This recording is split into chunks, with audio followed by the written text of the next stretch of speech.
सो moving coil galvanometer पिछले lecture में हमने डिस्कस किया था, ध्यान दो अभी यहाँ पे। साइड व्यू से अगर हम लोग देखेंगे, साइड व्यू से, तो आपको एक नॉर्थ पोल दिखेगा मैग्नेट का, और इस तरफ से साउथ पोल दिखेगा। एक्चुअल में मैग्नेट्स जो है वो ऐसे हॉर्सशू शेप के, मैं ऑलरेडी एक्सप्लेन कर चुका हूँ, बट साइड से हॉर्सशू शेप थोड़ी ना दिखता है, साइड से ये तो स्क्वायर जैसा दिखता है। तो ये जो मैं ड्रॉ कर रहा हूँ यहाँ पे साइड व्यू है, क्लियर है। आपको ये भी पता है कि यहाँ पे एक सिलेंड्रिकल कोर रखा जाएगा, वो बना है सॉफ्ट आयरन से। कैसे बना है?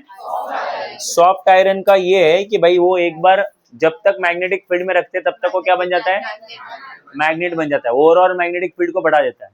और इस सॉफ्ट आयरन के ऊपर बहुत सारे टर्न्स लेंगे एक वायर का, फॉस्फर ब्रॉन्ज की वायर होती है, राइट। सो एक एंड रहेगा जिसमें से एक मिनट, हाँ, ये सॉफ्ट आयरन कोर बीच में। अच्छा, टॉप से कोई देखेगा तो ये सर्कुलर दिखेगा, और उसके ऊपर आप लोग ये इस तरीके से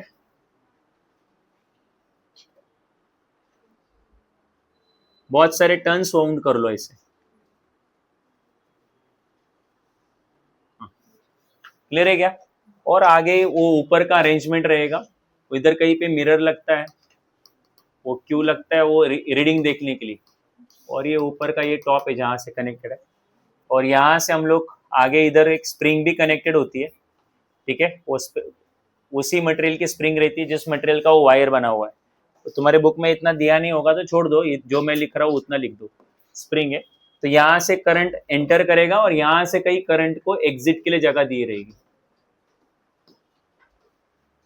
ठीक है। सो कुछ ऐसा अरेंजमेंट होता है, तो साइड से कुछ ऐसा दिखता है आपको।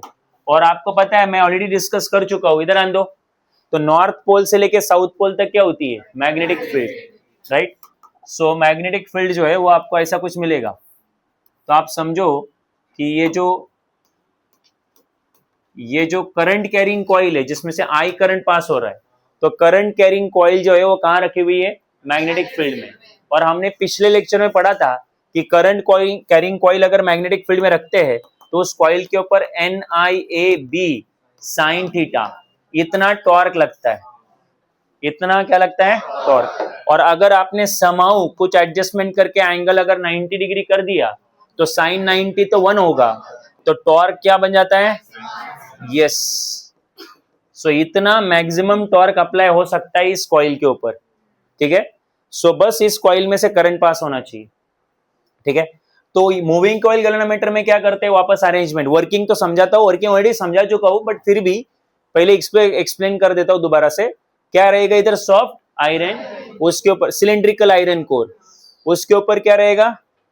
वायर के n नंबर ऑफ टर्न्स रहेंगे, okay. So n number of turns रहेंगे, और ये जो अरेंजमेंट है उसमें से करंट एंटर करेगा और एक साइड से क्या करेगा? एग्जिट करेगा। तो this setup will behave as a current carrying coil kept in magnetic field। और यहाँ पे मैग्नेटिक फील्ड में करंट कैरिंग कॉइल अगर रखा हुआ है तो उसके ऊपर लगेगा टॉर्क, टॉर्क के कारण होगा रोटेट, और जैसे रोटेट होगा हम लोग यहाँ पे एक निडल लगा देंगे, ठीक है। अगर ये रोटेट होगा तो उसका निडल भी घूमेगी, और हमें पता चल जाएगा निडल घूम गई मतलब वहां से क्या पास हो रहा है? करंट पास हो रहा है। और पिछले लेक्चर में मैंने तुम्हें बताया कि फिर अब इधर एक स्केल अरेंज करो, जैसे इधर 10 एम्पियर लिख दिया, इधर 20 एम्पियर लिख दिया, वो स्केल तुम्हें अरेंज करना पड़ेगा, वो स्केल को कैलिब्रेट करना पड़ेगा। तो स्केल को जैसे कैलिब्रेट करोगे तो आपको पता चल जाएगा कि यहाँ से कितना करंट फ्लो हो रहा है। अगर ये एमीटर जैसा यूज करना है और वोल्ट मीटर जैसा यूज करना है तो फिर इधर वोल्ट मीटर में रीडिंग दे दो, ठीक है। तो वो आपके ऊपर डिपेंड करता है। और आपको इसको जस्ट प्योर गैल्वेनोमीटर जैसा यूज करना है तो फिर इधर वैल्यूज मत लिखो, राइट, बस ऐसे ही रख दो। तो निडल मूव हुआ तो मतलब करंट फ्लो हो रहा है, और निडल मूव नहीं हुआ तो करंट फ्लो नहीं हो रहा है। तो you can use it as a purely galvanometer, you can use it as an ammeter, बस आपको कैलिब्रेशन चेंज करना है। और you can also use it as a volt meter, right. So क्या लिखेंगे हम लोग यहाँ पे? Okay, so moving coil galvanometer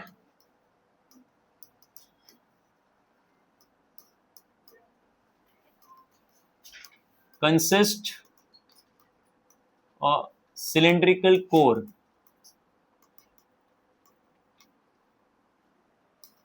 made up of soft iron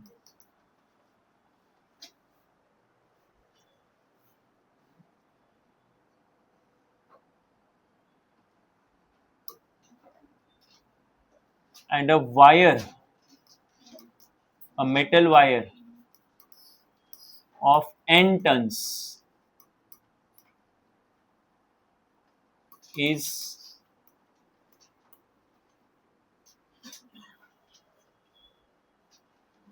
wounded over it या wrapped around it, wrapped over it. So n turns वाला wire जो है मेटल वायर, वो क्या करेगा, उसके ऊपर हमने रैप किया हुआ है, ठीक है।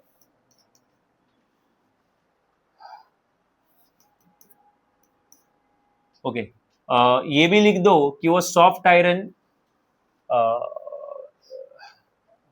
अच्छा ये लिख दो कि ये सॉफ्ट आयरन वाला जो कोर है, सिलिंड्रिकल कोर, वो हमने दो मैग्नेट के बीच में रखा हुआ है, और मैग्नेट का शेप कैसा है, हॉर्सशू। साइड से रेक्टेंगुलर दिखेगा, टॉप से देखोगे तो हॉर्सशू देख रहे हैं। This arrangement is capped between two horseshoe magnet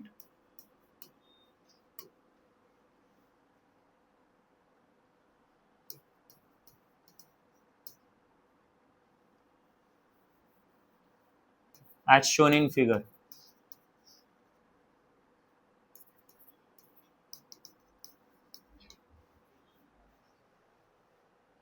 As shown in figure, ठीक है।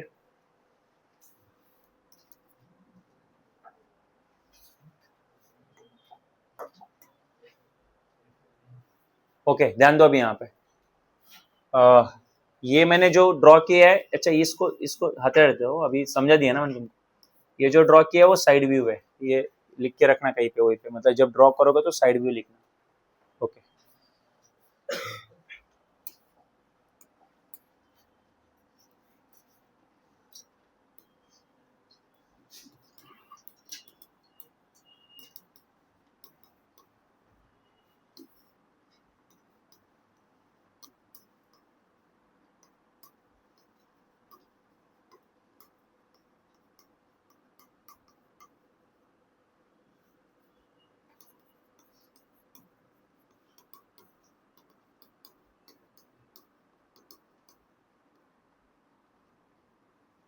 और ये जो सिलिंड्रिकल कोर है और वो जो हॉर्सशू मैग्नेट है, वो दोनों जो है वो मैग्नेटिक फील्ड को क्या बना देते हैं, रेडियल। रेडियल का मतलब क्या है, एरिया वेक्टर से हमेशा perpendicular.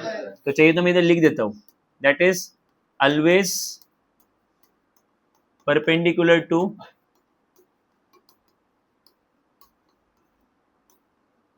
Area vector of current carrying coil. वो जो करंट कैरिंग कॉइल है, मतलब ये जो तुम्हें ब्लू कलर में कॉइल दिख रही है ना, उस कॉइल का जो एरिया वेक्टर है वो और मैग्नेटिक फील्ड हमेशा कैसी होती है, परपेंडिकुलर।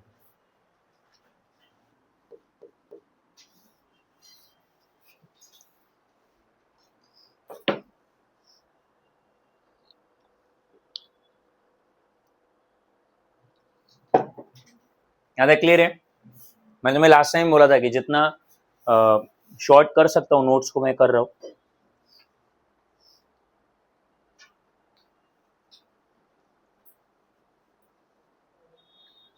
ठीक है, यहां तक समझा तुमको अभी? ओके, अच्छा इसका टॉप व्यू अगर ड्रॉ करो तो कैसा दिखेगा, याद है तुमको, पिछले लेक्चर में समझा था मैं। हाँ, तो टॉप से अगर ये सिलिंड्रिकल कोर को देखोगे, ये जो ग्रीन कलर का सिलिंड्रिकल कोर है ना, मैंने जानबूझ के दोनों को अलग अलग कलर से ड्रॉ किया है, तो आपको साइड से भी दिखे कि ये सिलिंड्रिकल कोर है, बट साइड से वो सिलिंड्रिकल नहीं दिखता, स्क्वायर शेप दिखता है या रेक्टेंगुलर दिखता है, ठीक है। अच्छा एनीवेज, बट अगर टॉप से देखोगे तो आपको वो सर्कल दिखेगा कि नहीं दिखेगा? अरे ये सिलेंडर है ना, उसको टॉप से, अभी ये सिलेंडर को टॉप देखोगे तो कैसे दिखता है, तो टॉप व्यू जो है वो एक ये ऐसा कुछ रहेगा, और ऐसा आपको दिखेगा ये वायर है, समझे कि नहीं, और ये हॉर्सशू मैग्नेट, और उनकी शेप बराबर अभी हॉर्सशू जैसा दिखेगा, क्योंकि आप लोग कहां से देख रहे हो, टॉप से, साइड से ऐसा दिखता है जैसा तुमको अभी दिख रहा है, टॉप से ऐसा दिखेगा, ठीक है।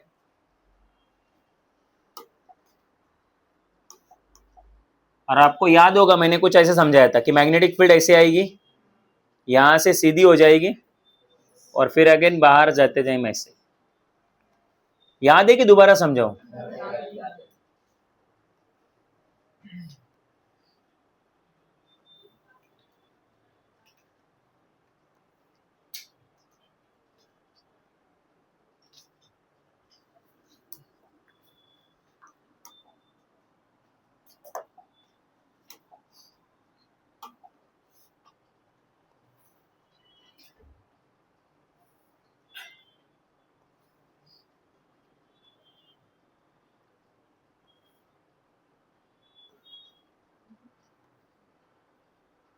सो ऐसा जो फील्ड होता है, ऐसे फील्ड को हम लोग क्या बोलते हैं, रेडियल फील्ड। ये आपका नॉर्थ पोल इस तरफ और ये साउथ पोल, तो मैग्नेटिक फील्ड ऐसे ही होगी, नॉर्थ टू साउथ ऐसे। अच्छा, मैग्नेटिक फील्ड अंदर पैरेलल क्यों हो रही है लाइंस? पिछली बार क्या सोए थे क्या, लाइंस ऐसी पैरेलल क्यों हुई? क्योंकि मैग्नेटिक फील्ड लाइंस कभी भी एक दूसरे को इंटरसेक्ट नहीं करती, तो आना तो उनको ऐसे ही है क्योंकि वो शेप ऐसा है ना, ऐसी आएगी लाइंस, ऐसी ऐसी ऐसी ऐसी अलोंग द रेडियस ही आएगी। अरे अगर मान लो ये सर्कल होता तो ये उसका क्या होता, रेडियस होता, ये तो ये रेडियस जैसा ही आ रहा है, बट सीधा नहीं जाएगा क्योंकि फिर एक लाइन तो ऐसी सीधी भी तो रहेगी और आपस में क्या करेंगे वो, बट लाइंस कभी भी इंटरसेक्ट होते तो बाहर अंदर जाते टाइम उनको सीधा ही होना पड़ेगा और बाहर आते टाइम वापस साउथ की तरफ जाएगा ऐसा, क्योंकि अगर ऐसा सीधा नहीं जा सकता क्योंकि दूसरा भी लाइन रहेगा ना फिर, तो फिर अंदर लाइंस हमेशा सीधी हो जाती है। पिछली बार समझा था यार तुमको, बार बार सेम समझाना पड़ता है, टाइम कितना जाएगा मेरा। अच्छा, बट इसका फायदा क्या है? फायदा ये है कि कॉइल मान लो, अब इधर आन दो, अगर कॉइल फिलहाल ऐसी है, सपोज कॉइल अगर ऐसी है तो फिर हमें क्या करना है, देखो कॉन्सेंट्रेट करो, ये कॉइल है मान लो, ये कॉइल का एरिया वेक्टर है, ठीक है। तो कॉइल अगर ऐसा है फिलहाल, तो इस लाइन से ये क्या रहेगा, परपेंडिकुलर, ये कॉइल है ना, तो ये उसका क्या एरिया, तो कॉइल अभी सीधी है ऐसी, तो वो इस लाइन से कैसी रहेगी, बराबर है। कॉइल अगर ऐसा हो गया तो वो इसके साथ कैसा रहेगा, मतलब हमेशा एक लाइन रहेगा जिसके साथ कॉइल क्या रहेगा। तुम्हें समझ में आ रहा है कि मैं क्या बोल रहा हूं? देखो ये मान लो ये कॉइल है और ये एरिया वेक्टर है, बराबर है। तो लाइन ऐसी भी है, लाइन ऐसी भी है, लाइन ऐसी भी है, तो फिलहाल एरिया वेक्टर इस लाइन से कैसा है, तो जब ये कॉइल घूमेगा तो एक लाइन ऐसी भी तो है, तो ये एरिया वेक्टर उसको क्या रहेगा, मतलब एरिया वेक्टर और मैग्नेटिक फील्ड के बीच का एंगल हमेशा कितना रहेगा। अगर कॉइल ऐसी हुई तो एक लाइन ऐसी भी तो रहेगी, मतलब बेसिकली एरिया कॉइल कैसे भी होने दो, एक कोई तो लाइन होगी जो उसके साथ कैसी रहेगी। सो दिस फील्ड, ऐसी जो फील्ड है वो हेल्प करती है आपको एरिया वेक्टर और मैग्नेटिक फील्ड के बीच का एंगल कितना मेंटेन करने के लिए। अब अभी नहीं समझा? और मैं एग्री करता हूं कि अगर कोई लाइन अगर परपेंडिकुलर है तो कोई एक लाइन भी है जो क्या नहीं है, बट हमें उससे क्या लेना देना है, परपेंडिकुलर वाले की वजह से टॉर्क क्या होने वाला है, मैक्सिमम, और जो परपेंडिकुलर नहीं है उससे कुछ तो टॉर्क होगा, तो उल्टा टॉर्क ऐड ही हो रहा है, बढ़ी तो रहा है, कम हो रहा। So therefore such magnetic field helps you to keep angle between area vector and magnetic field 90 degree in all cases, in all, and that therefore तुम्हारा टॉर्क क्या रहेगा, मैक्सिमम, राइट। तो मैं इधर लिख रहा हूं मैग्नेटिक फील्ड रेडियल है, मतलब always perpendicular to area vector of current carrying coil, ठीक है। So thus a torque, a maximum torque of tau is equal to NIAB sin theta, but theta is equal to 90 degree, but theta is equal to 90 degree in all cases due to radial magnetic field, due to radial magnetic field, radial magnetic field के कारण theta हमेशा कितना degree होता है, 90 degree. तो therefore torque जो है वो कितना एक्ट होगा, तो टॉर्क होगा NIAB साइन थीटा ना, तो साइन 90 कितना होगा 1, तो ये आएगा NIAB। तो हमेशा मैक्सिमम टॉर्क एक्ट होगा। ये तुम्हें समझा है कि नहीं, पिछले लेक्चर का कंसेप्ट याद है कि नहीं? सो करंट कैरिंग कॉइल को, मतलब एक सॉफ्ट आयरन का सिलिंड्रिकल कोर लिया, उसके ऊपर बहुत सारे टर्न्स लिए वायर के, उस वायर में से क्या पास किया, करंट, तो उस वायर के ऊपर क्या एक्ट होगा, टॉर्क एक्ट होगा। अब वो टॉर्क कितना एक्ट होगा, तो इतना एक्ट होगा NIAB sine theta, but theta हमेशा कितना डिग्री रहेगा, क्योंकि हमने जो मैग्नेट का शेप यूज किया है हॉर्सशू है, और जो कॉइल यूज किया है वो कैसी है, सॉफ्ट आयरन की सर्कुलर, मतलब उसका टॉप व्यू सर्कुलर है, तो उसका सरफेस सर्कुलर होने के कारण हमेशा एक मैग्नेटिक फील्ड का एक कोई कंपोनेंट हमेशा आपके एरिया वेक्टर से क्या होता है, परपेंडिकुलर होता है, राइट। तुम बोलोगे उससे क्या होगा, तो आपको अगर आपको फॉर्मूला का अंडरस्टैंडिंग है, NIAB फॉर्मूला का अगर अंडरस्टैंडिंग है, तो ये जो थीटा है वो किसके बीच का एंगल होता है, एरिया वेक्टर और मैग्नेटिक फील्ड, इस A और B के बीच का एंगल होता है। तो अगर एरिया वेक्टर और मैग्नेटिक फील्ड के बीच का एंगल हमेशा 90 रहेगा, तो साइन 90 कितना होगा, और torque is always maximum, always in all cases, ठीक है, यहां तक क्लियर है।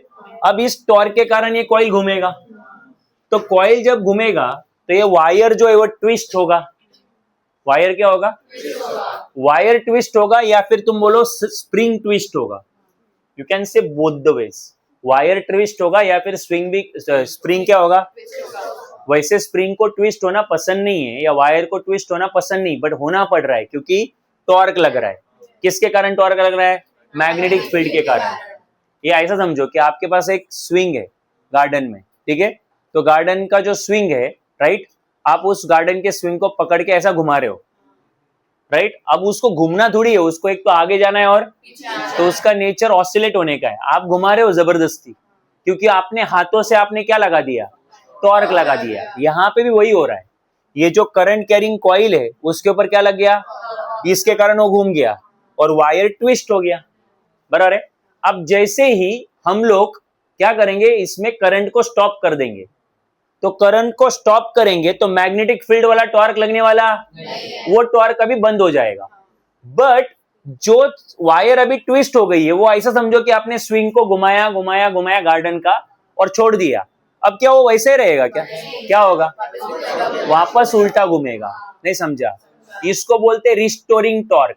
क्या बोलते हैं, बट रिस्टोरिंग टॉर्क तब लगता है जब आपने करंट को क्या करोगे, स्टॉप करोगे। तुम्हें अभी भी नहीं समझा, वापस यहाँ पे क्या हो रहा है, करंट कैरिंग कॉइल है, उसमें से क्या पास हुआ, करंट कैरिंग कॉइल को कहां रखा हुआ है, उस मैग्नेटिक फील्ड, वो मैग्नेटिक फील्ड रेडियल है, रेडियल होने के कारण एरिया वेक्टर और मैग्नेटिक फील्ड के बीच का एंगल हमेशा मैक्सिमम टॉर्क।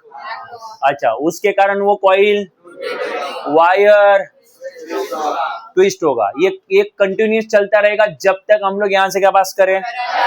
अब जैसे करंट को रोक देंगे तो करंट कितना हो जाएगा, करंट अगर जीरो हुआ तो इस आई की जगह पे जीरो रखो तो टॉर्क कितना हो जाएगा। अब और टॉर्क लग रहा तो वायर ऑलरेडी क्या हो चुकी है, बट वो वायर अभी वैसी ही रहेगी क्या, नहीं। तो अभी ये समझने के लिए आपको गार्डन का जो स्विंग है उसका एग्जांपल ले, उसको घुमाया घुमाया घुमाया और अभी छोड़ दिया, तो छोड़ दिया तो वैसे रहेगा वो। अब क्या होगा, हाँ, तो यहाँ पे छोड़ना मतलब करंट को क्या कर देना। अब वो जो स्विंग है गार्डन वाला या फिर ये जो कॉइल है वो वापस क्या होंगे, उल्टा घूमेंगे। उल्टा घूमना, घूमना मतलब टॉर्क अप्लाई होगा। अब जो उल्टा घूमेगा उसके वजह से जो वायर ट्विस्ट हुई है अभी वो क्या होगी, अनट्विस्ट। तो अनट्विस्ट करने वाला जो टॉर्क है इसको बोलते हैं रिस्टोरिंग टॉर्क, पहले जैसे बना देने वाला टॉर्क। अरे है नहीं, अब जो रिस्टोरिंग टॉर्क रहेगा वो कितना रहेगा वो सोचना है हमें, रुको। रिस्टोरिंग टॉर्क जो है वो कितना रहेगा, राइट। तो वो कैसे गिनेंगे, अब अप्लाइड टॉर्क तो गिनने का तरीका है हमारे पास। अप्लाइड टॉर्क करंट और मैग्नेटिक फील्ड के कारण था, तो वो तो हमारे पास ऑलरेडी फॉर्मूला है NIAB साइन थीटा, थीटा 90 हमने गिन लिया, तो ये अप्लाइड टॉर्क है। बट उल्टा टॉर्क किसी करंट के कारण, मैग्नेटिक फील्ड के कारण, वो तो सिंपली वो जो स्प्रिंग है वो क्या हो चुकी थी, ट्विस्ट हो चुकी थी, तो वो जो अनट्विस्ट के कारण उल्टा टॉर्क लग रहा है। अब ये उल्टा टॉर्क कैसे गिनेंगे, तो बड़ा सिंपल है, सोचो, हाँ मैं लॉजिक दे रहा हूं तुमको, ठीक है। सपोज मैंने जो झूला है उसको 180 डिग्री घुमाया, कितना डिग्री घुमाया, तो उल्टा कितना घूमेगा, हाँ माइनस छोड़ो रे, तुम इतने इतने बड़े लोग नहीं हो, तुम नॉर्मल से बोलो, कितना डिग्री घुमाया, तो रिटर्न में भी कितना घूमेगा, बराबर। तो अगर मैंने पूरा 360 डिग्री घुमा दिया उसको, तो रिटर्न में भी कितना घूमेगा, क्योंकि उसको वापस पहले जैसा स्टेट अचीव करना है ना।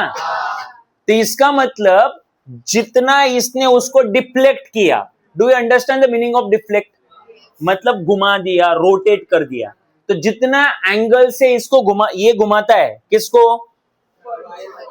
उस कॉइल को, ये इस कॉइल को, उतना ही एंगल से वो क्या होगा, वापस घूमेगा, वापस घूमेगा। तो अगर मान लो उसके 3 रोटेशन हो चुके, इस टॉर्क के कारण कितने रोटेशन हुए, 360 डिग्री, 360 डिग्री, 360 डिग्री, 1080 डिग्री, तो वो रिटर्न में भी कितना घूमेगा, हाँ मैं वही बोल रहा हूं। तो उल्टा टॉर्क कैसे गिनेंगे, राइट, कैसे गिनेंगे, मत ध्यान दो, सब लोग इधर ध्यान दो, लेट तुम लोग लिखो मत, इधर ही ध्यान दो, phi be the deflection, phi be the deflection of coil due to applied torque, applied torque के कारण डिफ्लेक्शन कितना हुआ, बोलो फाई। तो आगे सुनना, नाउ इफ करंट स्टॉप्ड, ठीक है, देन अ रिस्टोरिंग टॉर्क आ रहे हैं, restoring torque acts on coil, क्यों ये छोड़ दो, अभी तुम्हें रीजन पता है, क्योंकि उस वायर को क्या होना है, अनट्विस्ट, इसलिए, बट रीजन लिखने का जरूरत, वी नो इट, कि now if current is stop then a restoring torque acts on coil, ठीक है, due to which coil deflects back by same angle phi, clear है क्या। तो अब मुझे बताओ, रिस्टोरिंग टॉर्क जो है वो डायरेक्टली प्रोपोर्शनल हुआ तुम्हारे एंगल ऑफ डिफ्लेक्शन से, रिस्टोरिंग टॉर्क किससे डायरेक्टली प्रोपोर्शनल हुआ, ये रिस्टोरिंग टॉर्क के लिए टेक्स्ट बुक में कुछ सिंबल लिया तो मैं ले देता हूँ, नहीं लिया है तो छोड़ दो, ठीक है। सो मैं इसको रिस्टोरिंग, मैं खुद ही बोल रहा हूँ इसको रिस्टोरिंग टॉर्क। अब बताओ ये रिस्टोरिंग टॉर्क किससे डायरेक्टली प्रोपोर्शनल है, आप एंगल ऑफ डिफ्लेक्शन से, कि जितना ज्यादा डिफ्लेक्शन होगा, अगर 180 डिग्री से डिफ्लेक्ट होगा तो रिटर्न भी 360 से डिफ्लेक्ट होगा, तो और 3 बार घुमा है तो रिटर्न भी दिमाग में जा रहा है, तो जितना ज्यादा डिफ्लेक्शन होगा उतना ही ज्यादा रिस्टोरिंग टॉर्क, उल्टा टॉर्क होगा, ठीक। तो हमें पता है कि अगर मैं इसको प्रोपोर्शनली का साइन को हटा दूं तो यहाँ पे एक कांस्टेंट आएगा, वो कांस्टेंट होता है ट्विस्ट कांस्टेंट या स्प्रिंग कांस्टेंट, ये जो के जो है उसको हम लोग ट्विस्ट कांस्टेंट बोल देंगे, ट्विस्ट कांस्टेंट ऑफ वायर या twist constant of spring, clear है यहां तक। अच्छा, तो इसको बोलेंगे, मैं इसको बोल रहा हूं इक्वेशन नंबर 2 और इसको मैं बोल रहा हूं इक्वेशन नंबर 1। तो आप बताओ ये कौन सा वाला टॉर्क है, अप्लाइड टॉर्क, अप्लाइड, और ये वाला कौन सा टॉर्क है, बट एक बात बताओ, अप्लाइड टॉर्क और रिस्टोरिंग टॉर्क वैल्यू में सेम रहेंगे कि अलग अलग रहेंगे, रीजन दोनों के अलग है। Applied torque current carrying coil magnetic field में रखी हुई है, उसके वजह से अप्लाई हुआ है। रिस्टोरिंग टॉर्क वो जो वायर थी वो ट्विस्ट हुई थी इसलिए अप्लाई हुआ है। दोनों टॉर्क अप्लाई होने के पीछे रीजन अलग अलग है, बट दोनों की न्यूमेरिकल वैल्यू क्या होनी चाहिए, सेम होनी चाहिए। तो therefore from 1 and 2 restoring torque is equal to applied torque. तो रिस्टोरिंग टॉर्क है कितना, K इंटू 5, अप्लाइड टॉर्क कितना है, NIAB, बराबर है। तो यहां से phi is equal to K उधर जाएगा, NIAB upon K, right. Now आप सबको पता है generally number of turns, area of the coil, magnetic field, K, ये जनरली क्या होते हैं, कांस्टेंट होते हैं। जैसे हमने एक बार कॉइल ले ली तो नंबर ऑफ टर्न्स फिक्स हो गए, मैग्नेट रख दिए, अब वो उनका शेप तो ना शेप चेंज होगा ना उनकी वैल्यू चेंज होगी, मैग्नेट। तो ये सब वैल्यूज जनरली एक बार लिए तो क्या रहती है, कांस्टेंट। तो अगर ये सब वैल्यूज कांस्टेंट होती है तो फाई अभी एन कौन कौन कांस्टेंट मिला बोलो मुझे, एन, ए, बी और के। तुम बोलो करंट का क्या, अरे करंट तो हम पास करते हैं ना, कभी ज्यादा पास किया कभी कम पास किया, सो करंट तो वेरिएबल होता है। तो एन, ए और बी ये सारे कांस्टेंट हुए, तो ये हो गए कांस्टेंट इनटू कितना हो जाएगा आई। बट कांस्टेंट को अगर हटा दिया तो क्या लग जाएगा, प्रोपोर्शनली का साइन, रहे नहीं। तो यहां से क्या प्रूव हो रहा है, यहां से ये प्रूव हो रहा है कि deflection of coil is directly proportional to, मतलब क्या, तुम बोलोगे उससे क्या लेना देना है हमें, अरे क्या लेना देना है, यही तो बेसिस है एमीटर का या वोल्ट मीटर का। मतलब डिफ्लेक्शन उतना ही होगा जितना क्या पास हो रहा है, मतलब करंट के प्रोपोर्शन में ही क्या होगा, करंट ट्वाइस तो डिफ्लेक्शन ट्वाइस, करंट थ्राइस तो डिफ्लेक्शन भी थ्राइस, दोनों का ऑर्डर सेम होगा, पावर भी तो इक्वल है, right. So therefore deflection in coil या डिफ्लेक्शन ऑफ निडल बोलो कॉइल बोलो, क्योंकि कॉइल के कारण ही निडल मूव होगा। Deflection in coil is directly proportional to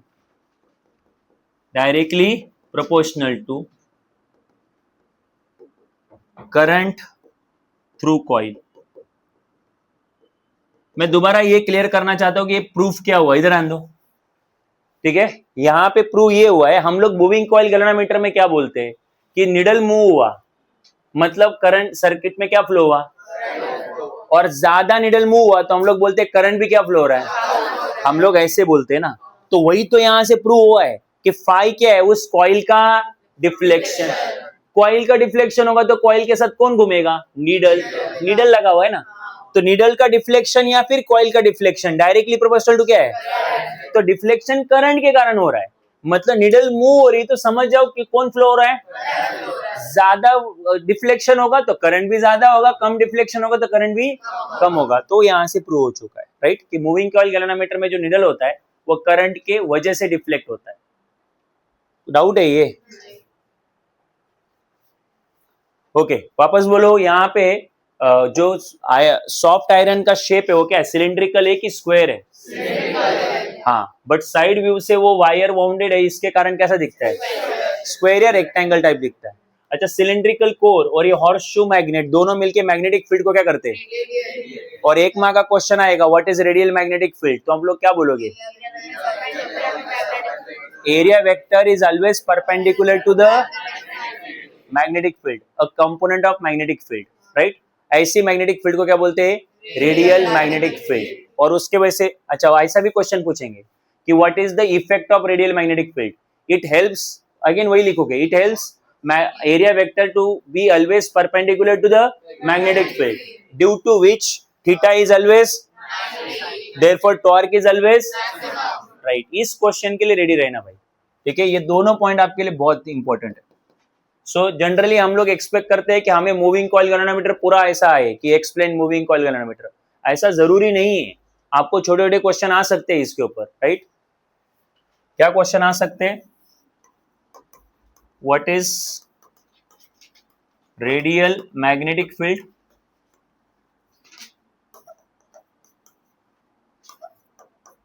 why magnetic field is kept radial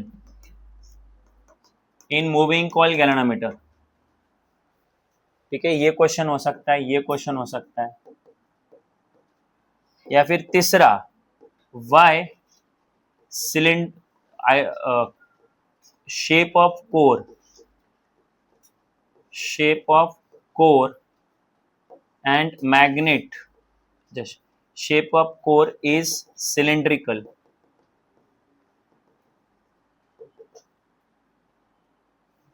and shape of magnet is horseshoe। ये तीसरा क्वेश्चन आ सकता है। इन सबका रीजन कॉमन ही है कि मैग्नेटिक फील्ड को क्या करना, रेडियल, मतलब एरिया वेक्टर को हमेशा क्या कर रखना, मैग्नेटिक फील्ड से परपेंडिकुलर, सो दैट टॉर्क क्या रहे, मैक्सिमम। आगे पीछे करके लिख देने का, खिचड़ी कर देने का, हाँ वैसे ही है, तीनों क्वेश्चन ऐसे। और इसी क्वेश्चन के लिए रेडी रहना भाई। यहां तक ले रहे, चलो आगे जान दो अभी।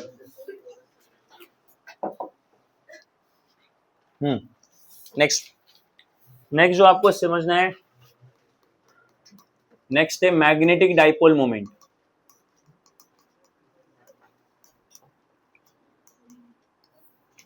मैग्नेटिक डाइपोल मोमेंट तुम्हारे सिलेबस में जो नहीं है वो है bar magnet.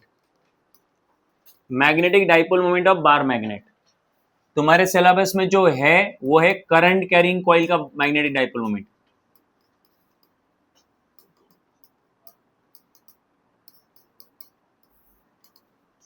Magnetic dipole moment of,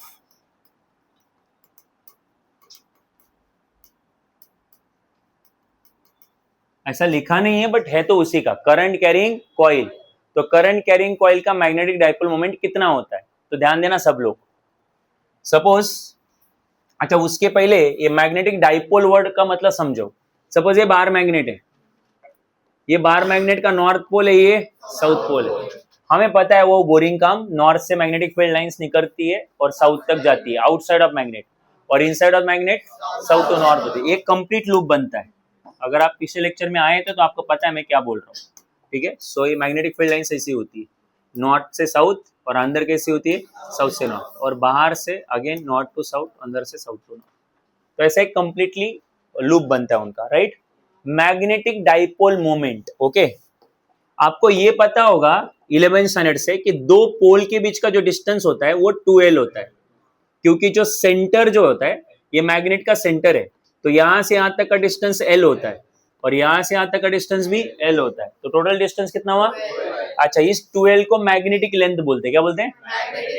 magnetic length पोल से लेके पोल तक का डिस्टेंस होता है, मैग्नेट का लेंथ नहीं होता वो, मतलब यहां से लेके यहां तक का डिस्टेंस नहीं होता, पोल से लेके, जो भी बोल रहा हूँ 11th स्टैंडर्ड का बोल रहा हूँ। कुछ नहीं समझ में आ रहा है, मतलब तुमने 11 में खाली क्या बजाया तुम देख लो। सो मैग्नेटिक डाइपोल मोमेंट क्या होता है? मैग्नेटिक डाइपोल मोमेंट होता है बार मैग्नेट का, बार मैग्नेट का। आल्दो तुम्हें इसकी जरूरत नहीं, बस नॉलेज के तौर पे बता रहा हूं। तो मैग्नेटिक डाइपोल मोमेंट होता है that is pole strength multiply by magnetic length, magnetic length. Now what is pole strength? तो ये जो दो पोल है उनकी अट्रैक्ट या रिपेल करने की पावर, पोल की जो अट्रैक्ट या रिपेल करने की पावर है उसको क्या बोलते हैं?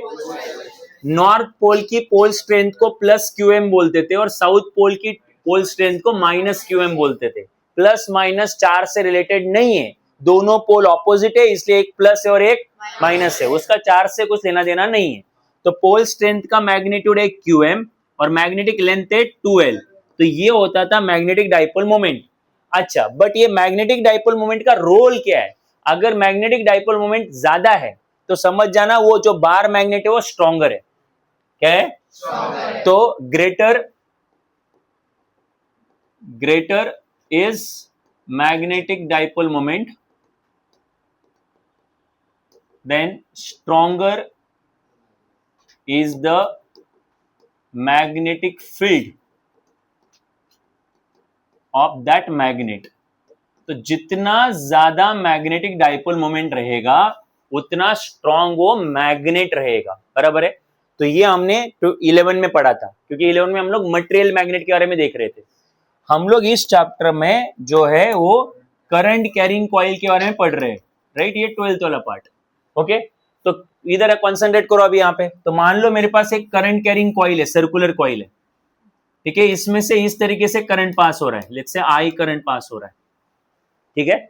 अब करंट, अगर ये करंट कैरी कर रहा है तो इसके अराउंड क्या होगी? मैग्नेटिक फील्ड, बराबर है। और करंट कैरिंग कॉइल जो है, जैसे मैग्नेट के पास दो पोल होते हैं वैसे करंट कैरिंग कॉइल के पास भी दो पोल होते हैं, उसका एक फेस। अच्छा, दो पोल कहां से आते हैं? मैं वो ड्रॉ हुआ करके दिखाता था, अब मैं नहीं दिखाऊंगा, इधर ध्यान दो।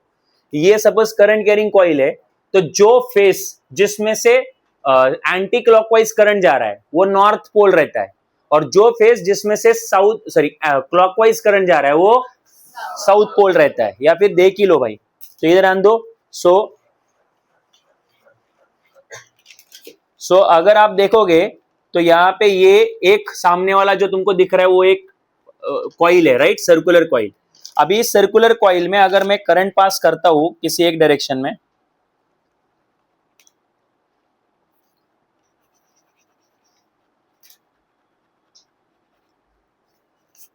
सो अगर आप देखोगे तो ये एंटी क्लॉकवाइज डायरेक्शन है, अरे है नहीं, so this is anti clockwise face जो तुम्हें सामने से दिख रहा है।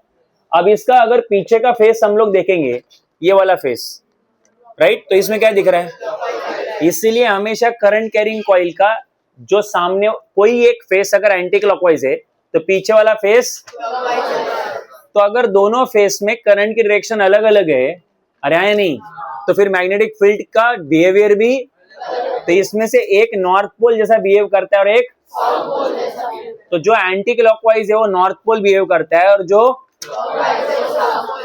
हाँ हमेशा याद रखना। तो करंट कैरिंग कॉइल के पास कितने पोल है, दो पोल। तो करंट कैरिंग कॉइल को भी क्या बोलते हैं, मैग्नेटिक डाइपोल। क्या बोलते हैं, करेक्ट। तो जिसके पास भी दो पोल है is called as magnetic dipole. Current carrying coil is also magnetic dipole, right, और इसके पास भी दो पोल है। अब बताओ मैग्नेटिक फील्ड कहां से कहां होती है, सोचो, हाँ मैं क्या बोल रहा हूं। मैग्नेटिक फील्ड होती है मैग्नेट के बाहर से नॉर्थ से और मैग्नेट के अंदर से, तो ठीक से सुनना, ये जो डायरेक्शन तुम्हें दिख रही है मेरे हिसाब से ये अगर मैं उसको ऐसे कर दूं तो ये एंटी क्लॉकवाइज है। क्या है, एंटी क्लॉकवाइज, मतलब ऊपर का फेस नॉर्थ पोल है और नीचे का फेस, अरे हाँ या ना, और मैग्नेटिक फील्ड मैग्नेट के अंदर से साउथ से, मतलब नीचे से ऊपर रहेगी। नीचे से कहां रहेगी, बोले नीचे से ऊपर कैसा, अबे ये गधे, नीचे कौन सा पोल है, साउथ पोल, ऊपर कौन सा पोल है, और मैग्नेटिक फील्ड मैग्नेट के अंदर, क्योंकि ये देखो ऐसा है ना, तो ये अंदर ही हुआ ना, तो अंदर से कैसा होता है, साउथ से नॉर्थ। क्लियर है कि नहीं है, तो ये हुई magnetic field, direction of magnetic field at the centre of circular coil. तो मुझे बोलना दो तीन चीजें, पहला करंट कैरिंग कॉइल के पास कितने पोल होते, दो, इसलिए उसको क्या बोलते हैं, मैग्नेटिक डाइपोल। अरे अच्छा, मैग्नेटिक डाइपोल की जो स्ट्रेंथ होती है, मतलब वो स्ट्रॉन्ग है कि वीक है, वो डिसाइड होती है किससे, मैग्नेटिक डाइपोल। तो अब मुझे चाहिए magnetic dipole moment, magnetic dipole moment चाहिए मुझे ऑफ करंट कैरिंग कॉइल की, करंट कैरिंग कॉइल। तो करंट कैरिंग कॉइल की मैग्नेटिक डाइपोल मोमेंट होती है, डायरेक्टली याद करेंगे, वो है N I A. What is, N होता है नंबर ऑफ टर्न्स, एन क्या है, number of turns in coil, okay. I होता है करंट थ्रू कॉइल, और ए जो है वो है area of coil, area of coil. Clear है क्या। मैग्नेटिक डाइपोल मोमेंट का जो सिंबल है वो है म्यू, ठीक है। आगे नंबर जो है वो स्केलर है, करंट भी क्या है, स्केलर है, बट एरिया क्या है, वेक्टर है। तो फिर ये हुआ आपके मैग्नेटिक डाइपोल मोमेंट भी वेक्टर ही हुआ, क्योंकि scalar into vector is always vector. Now what is the direction of magnetic dipole moment, तो वही डायरेक्शन है जो एरिया वेक्टर की डायरेक्शन है। एरिया वेक्टर क्या होता है, परपेंडिकुलर और आउटवर्ड। तो देखो इसका सरफेस को परपेंडिकुलर और आउटवर्ड, तो ये ऑलरेडी मैं बता चुका हूं तुमको, अरे है नहीं। या फिर जिसको याद नहीं रहता उसके लिए rule, right hand thumb rule, finger जो है करंट की डायरेक्शन में लगा दो, फिंगर्स, और जो थंब का डायरेक्शन रहेगा वो मैग्नेटिक फील्ड का डायरेक्शन रहेगा। तो देखो करंट की डायरेक्शन में फिंगर्स लगा दी तो थंब कहां आ रहा है, तो तुम लोग राइट हैंड थंब रूल से भी मैग्नेटिक फील्ड का डायरेक्शन ला सकते हो, ठीक है। दो तीन पॉइंट समझने लायक है। करंट कैरिंग कॉइल के पास भी कितने पोल होते हैं, राइट, इसीलिए उसको क्या बोलते हैं, और जो भी मैग्नेटिक डाइपोल रहता है मतलब वो मैग्नेट है बेसिकली। तो मैग्नेट के पास मैग्नेट की स्ट्रेंथ होती है, मैग्नेट की स्ट्रेंथ को क्या बोलेंगे, तो करंट कैरिंग कॉइल की जो मैग्नेटिक डाइपोल मोमेंट होती है वो एन इंटू आई इंटू ए। तो जितने ज्यादा टर्न्स रहेंगे, जितना ज्यादा करंट रहेगा, जितना बड़ा एरिया रहेगा, उतना स्ट्रॉन्ग वो मैग्नेट रहेगा, ओके। तो ये हो गया आपका ये, और मैग्नेटिक डाइपोल मोमेंट। सो इधर आप लोग ऐसे म्यू बार की डायरेक्शन दे दो, तो direction of mu bar is same as that of area vector and given by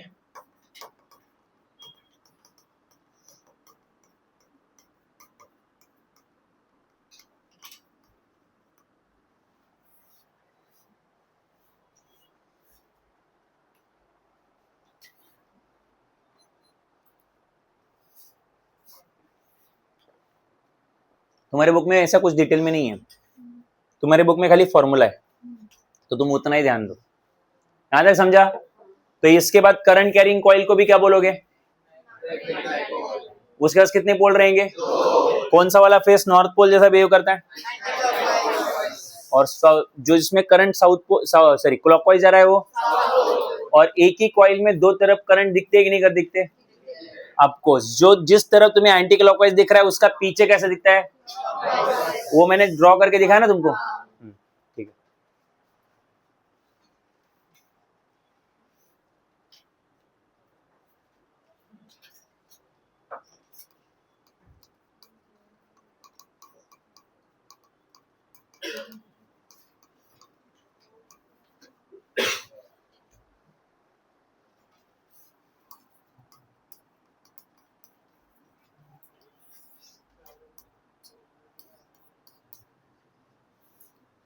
okay. Next point, that is magnetic potential energy of a dipole. Dipole की magnetic potential energy, ठीक है। पता नहीं तुम्हारा ध्यान है कि नहीं, बट आपने डाइपोल इसके पहले भी वर्ड सुना हुआ है। मैग्नेट के लिए नहीं, मैग्नेट के लिए तो सुना ही हुआ है। दूसरा है इलेक्ट्रिक डाइपोल। देखो, अगर आपको 11th का इलेक्ट्रोस्टैटिक्स और मैग्नेटिक फील्ड याद होगा, मैग्नेटिज्म ये चैप्टर याद होगा, तो ये पैरेलल चले थे। मतलब पहले इलेक्ट्रोस्टैटिक्स समझा था हमने, फिर उसके साथ कंपेयर करके मैग्नेटिज्म समझा था। क्योंकि इलेक्ट्रिक फील्ड के जैसा कौन होता है? जैसे मैग्नेट में नॉर्थ पोल और साउथ पोल होते हैं, वैसे इलेक्ट्रिक डाइपोल में पॉजिटिव चार्ज और बस वो सिमिलर, मतलब एनालॉगस चलते हो। तो अभी थोड़ा याद करो, याद रहेगा तो बेटर समझेगा, नहीं तो नहीं समझेगा, रट्टा ही मार लो। मैं ये बोल सकता हूँ, बेसिक्स नहीं है तो हमें चाहिए अभी magnetic potential energy, magnetic dipole की मैग्नेटिक पोटेंशियल एनर्जी चाहिए। बट बात ऐसी है ना, हमें कोई नया डेरिवेशन नहीं करना है उसके लिए। हमें इतना पता है कि मैग्नेटिक फील्ड और इलेक्ट्रिक फील्ड एनालॉगस क्वांटिटीज है। ठीक, एनालॉगस क्वांटिटीज मतलब कंसेप्ट सेम चलते हैं, बस नाम अलग अलग है। ठीक है, और वो क्वांटिटीज भी एनालॉगस है। तुम बोलोगे समझा नहीं, आपको क्या बोलना है, समझाता हूं। आपने ऑलरेडी इलेक्ट्रोस्टैटिक चैप्टर पढ़ा है 12th का, और वहां पे ऑलरेडी हमने electrostatic potential energy of electric dipole सीखा है। क्या सीखा है? Electrostatic potential energy of. तो इलेक्ट्रिक डाइपोल की पोटेंशियल एनर्जी आपको ऑलरेडी आती है, हम उसी को यूज करेंगे और उसको यूज करके मैग्नेट की मैग्नेटिक पोटेंशियल एनर्जी निकालेंगे। सो दैट हमें नया डेरिवेशन करने की जरूरत नहीं है। ऑलरेडी इलेक्ट्रोस्टैटिक पोटेंशियल एनर्जी में इलेक्ट्रिक डाइपोल का एनर्जी निकाला हुआ है, तो उसी को लॉजिक लगाते हैं। ठीक है, इधर अंदो क्या कर रहा हूं, तो मैं इधर पहले बोल दूंगा कि we know electrostatic potential energy. Electrostatic potential energy या जस्ट इलेक्ट्रिक पोटेंशियल एनर्जी, आपको इलेक्ट्रिक वर्ड यूज करना है तो भी कर सकते हो। Electric potential energy of a electric dipole, किसी इलेक्ट्रिक डाइपोल की electrostatic potential energy is given by, ठीक है, कुछ याद है आपको फॉर्मूला क्या था? U इज इक्वल टू, नहीं रे वो मैं तुम्हें बताता हूं, इधर आन दो, कैसे कैसे सोचना है बताता हूं। सपोज ये इलेक्ट्रिक फील्ड है, सोचो। हाँ, ये इलेक्ट्रिक फील्ड है।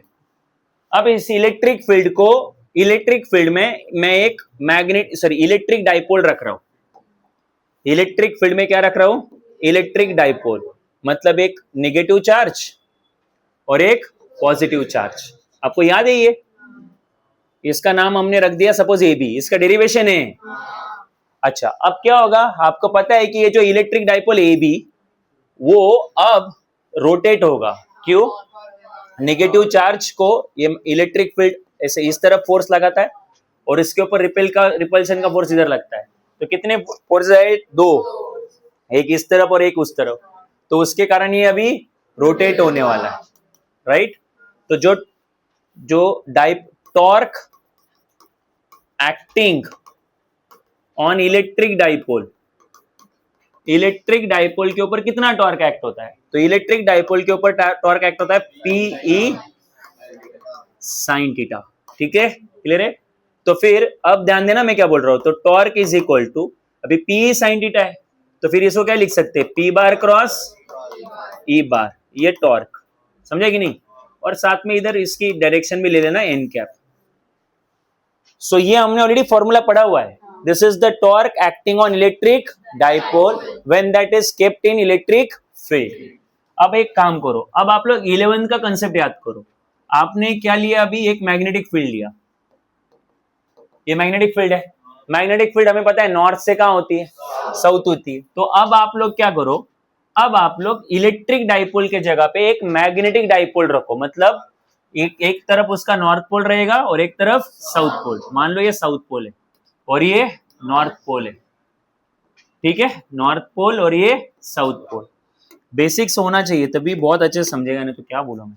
अच्छा, ये जो एक्सटर्नल मैग्नेटिक फील्ड है वो खुद कहां से होती है, नॉर्थ से।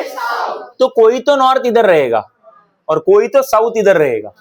तो वो जो नॉर्थ है एक्सटर्नल का, वो इस साउथ को और इस नॉर्थ को, अरे नॉर्थ होगा ना इधर, एक्सटर्नल का नॉर्थ, एक्सटर्नल का, और मैग्नेटिक फील्ड नॉर्थ से कहां होती है, तो ये नॉर्थ इस साउथ को अट्रैक्ट करेगा और ये नॉर्थ इस नॉर्थ को रिपेल करेगा, बिल्कुल इसके ऐसा। और ये भी क्या होगा, अभी यहाँ पे रोटेट होगा, बराबर है।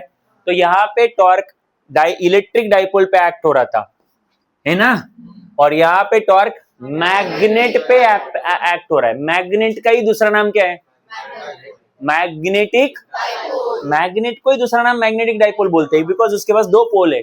तो अगर मैं तुमसे पूछूं कि what is the torque acting on magnetic dipole, magnetic dipole के ऊपर कितना टॉर्क एक्ट हो रहा है, तो फिर इसको देखोगे आप लोग। तो इलेक्ट्रिक डाइपोल के ऊपर कितना एक्ट होता है, Pe sin थीटा।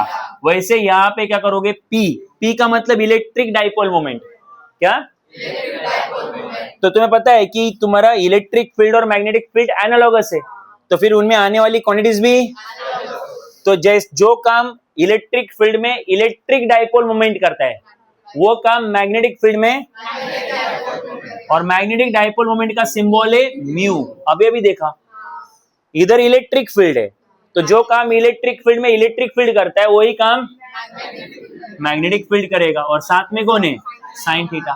तो ये रहेगा tau bar is equal to mu bar cross B bar. साथ में यूनिट वेक्टर भी देना है तो दे दो, अरे नहीं। तो ये है torque acting on magnetic dipole, ये टॉर्क एक्टिंग ऑन। तुम में से कोई बोलेगा सर ये अचानक से आपने कहा उसे बोल दिया, तो मुझे तुम्हें याद दिलाता इलेक्ट्रिक पोटेंशियल एनर्जी।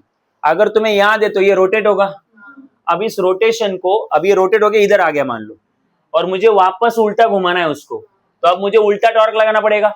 और टॉर्क जब लगाते हैं हम लोग एक्सटर्नल, तो जाके डिस्प्लेसमेंट होगा, तो external torque into angular displacement, total निकालो इसकी वैल्यू, वो क्या होता है, वर्क डन। और वर्क डन ही क्या होती है, इलेक्ट्रोस्टैटिक पोटेंशियल एनर्जी। तुम ये डेरिवेशन ढूंढ सकते हो, 12th के बुक में है, करवाया भी है मैंने। सो इस तरीके से आपको वर्क डन आता है। वापस से आपने ए बी डाइपोल को, इलेक्ट्रिक डाइपोल को एक्सटर्नल फील्ड में रखा, वो क्या हुआ, रोटेट हुआ। अब एक्सटर्नल फील्ड से हमने उसको वापस रिटर्न घुमाना है, बट वो फील्ड उसको रिटर्न घूमने देगी क्योंकि वो तो उसको रोटेट कर रही है, बट हमें उसको उल्टा घुमाना है। ऐसा समझो कि ये फैन घूम रहा है, अब उसको पकड़ना है और उल्टा घुमाना है, बराबर, बट करंट चालू है, नहीं समझा, तो अभी आपको उल्टा टॉर्क लगाना पड़ेगा ना, और उल्टा टॉर्क लगा के घुमाना पड़ेगा। तो उल्टा टॉर्क लगा के जब घुमाओगे तो उसको क्या बोलते हैं, वर्क डन। वर्क डन ही क्या होती है, इलेक्ट्रोस्टैटिक पोटेंशियल एनर्जी। और जब हमने ये सॉल्व किया था, मेरे हिसाब से हमें कुछ आया था ये माइनस PE, क्या आया था, okay, minus PE cos theta, याद है कि नहीं। और थीटा P और E के बीच का क्या था, एंगल था। तो मैं चाहता हूं कि आप लोग यही लॉजिक लगाओ, और इधर कितना आएगा, तो इधर आएगा, बोलो माइनस P के जगह पे क्या आएगा, म्यू, E के जगह पे क्या आएगा, B, और क्या आएगा, cos थीटा। तो ये हुई इलेक्ट्रोस्टैटिक पोटेंशियल एनर्जी, और ये हुआ मैग्नेटिक पोटेंशियल एनर्जी। तो आपको इलेक्ट्रोस्टैटिक पोटेंशियल एनर्जी आपने ऑलरेडी डिराइव करके रखा है, तो मैग्नेटिक पोटेंशियल एनर्जी के लिए नया डेरिवेशन लाने की जरूरत, तो बस उधर दिखाने का कि हम लोग इसका यूज कर रहे हैं और उसको ला रहे हैं। तो मैं वही लिखने जा रहा हूं यहाँ पे कि we know electrostatic potential energy of a electric dipole is given by, electric dipole की इलेक्ट्रोस्टैटिक पोटेंशियल एनर्जी कितनी होती है, तो होती है, तुमने बोला मुझे minus PE cos theta, minus P E cos theta. Clear है कि नहीं है? अभी हमें क्या चाहिए बोलो? फिर हमें चाहिए मैग्नेटिक पोटेंशियल एनर्जी। ठीक है, सो देयरफॉर, अच्छा बट ये तुम्हें पता है ना, ये पी कॉस थीटा का बेसिकली मीनिंग क्या है? इसका मीनिंग है तुम्हारा पी बार डॉट ई बार। अच्छा ये माइनस तो बाद में आया था ना, कि एंगल अगर सेम है, मतलब 0 डिग्री है, तो फिर वो पॉजिटिव रहेगा, ऑपोजिट है तो क्या रहेगा? निगेटिव। ऐसा कुछ आया होगा ना, देख लो ना। हाँ माइनस, हाँ मेरे हिसाब से हमें कुछ ऐसा मिला होगा, P E cos theta not minus cos theta. Agreed agreed, तो वो 1 आया, माइनस आया था। हाँ सो बोलो कितना आया था? Minus P bar dot E bar, और ये इलेक्ट्रिक, ये इसको डॉट प्रोडक्ट को हटा दिया तो ये आएगा पीई कॉस थीटा। इसको बोल दो इक्वेशन नंबर 1। ठीक है, तो ये हुआ electrostatic potential energy of electric dipole. But मुझे क्या चाहिए? हमें चाहिए, बोलो now, magnetic potential energy. Electrostatic potential energy की जगह पे मैग्नेटिक पोटेंशियल एनर्जी ऑफ, इधर इलेक्ट्रिक डाइपोल है तो हम लोग क्या लिखेंगे? हाँ magnetic dipole is given bye.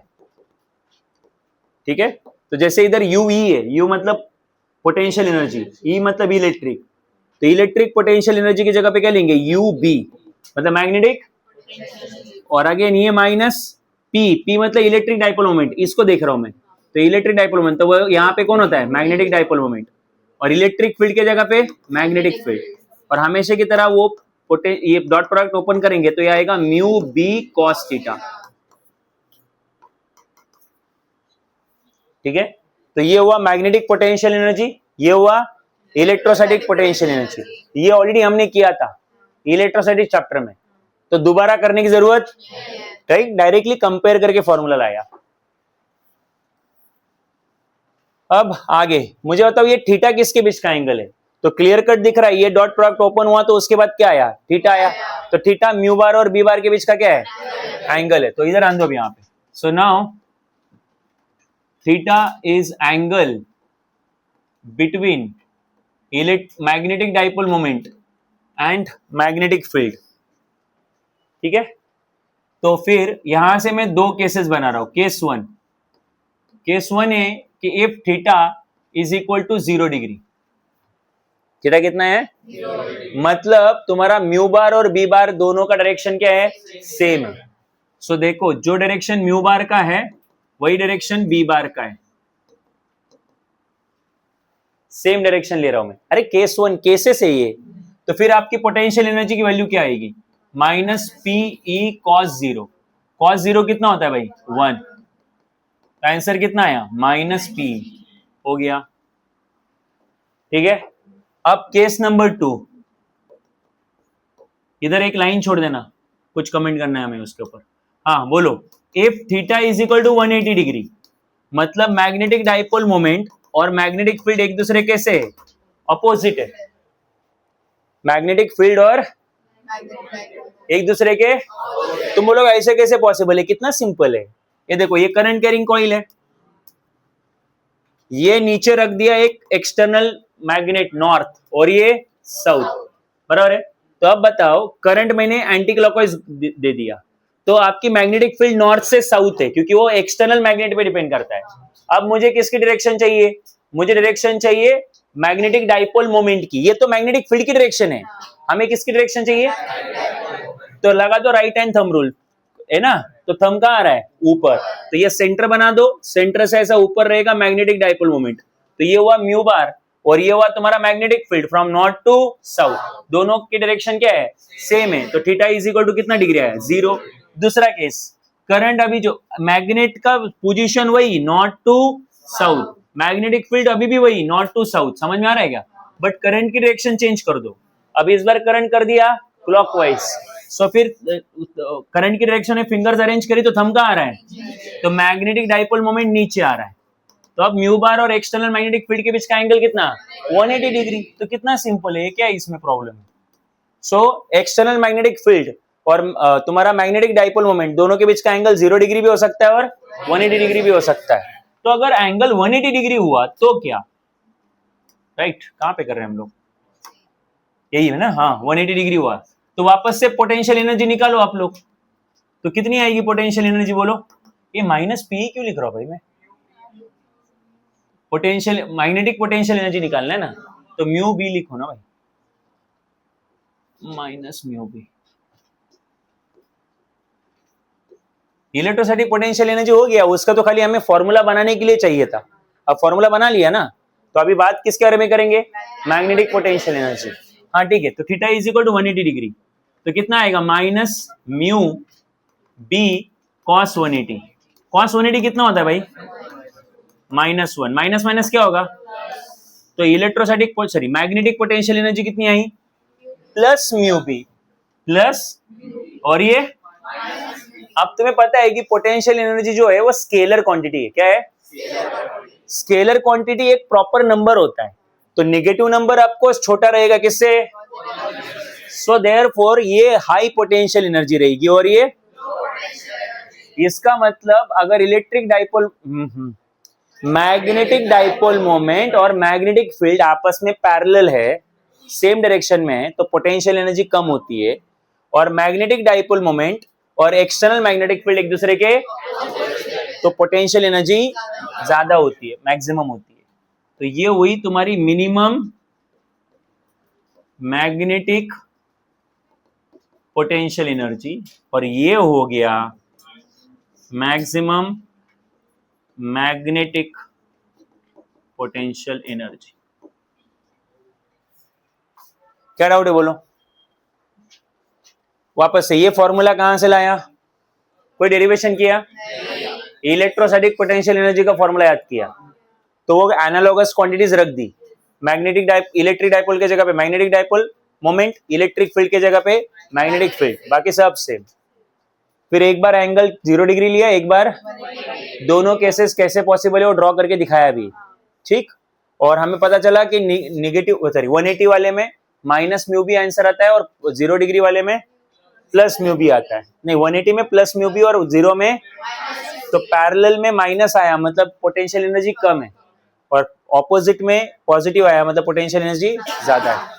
तो कभी कभी ना आपको एग्जाम में ऐसा बोलते हैं कि व्हाट इज द मतलब magnetic potential energy maximum when, और थीटा की वैल्यूज देंगे 0, 90, 180, तो आपको याद होना चाहिए कि theta is equal to potential energy, और मेरिज वालों में क्वेश्चन आता है एमसीक्यू, और मिनिमम पोटेंशियल एनर्जी जो है वो थीटा इज इक्वल टू कितना लगेगा 0 डिग्री के लिए, और हम लोग यही भूल जाते हैं, वो एंगल ही भूल जाते हैं हम लोग, मतलब तुम गधे हो, मैं नहीं।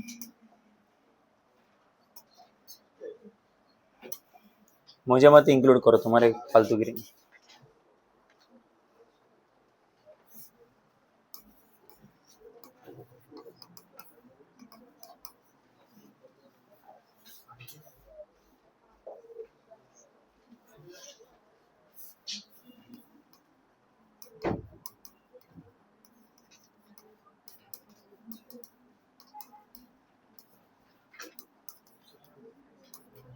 बायोट-सेवर्ट लॉ, ठीक है, वी है बीच में। सो अब हमें क्या सीखना है बोलो, magnetic field due to current, current की वजह से मैग्नेटिक फील्ड कितनी होती है at a point,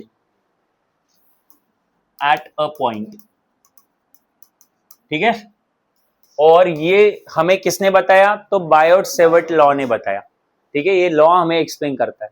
once again law का कोई प्रूफ नहीं, ठीक है, डायरेक्ट स्टेटमेंट है, स्टेटमेंट भी नहीं, डायरेक्ट फॉर्मूला है। तो इधर ध्यान दो मैं क्या बोल रहा हूं, तो सपोज एक वायर है,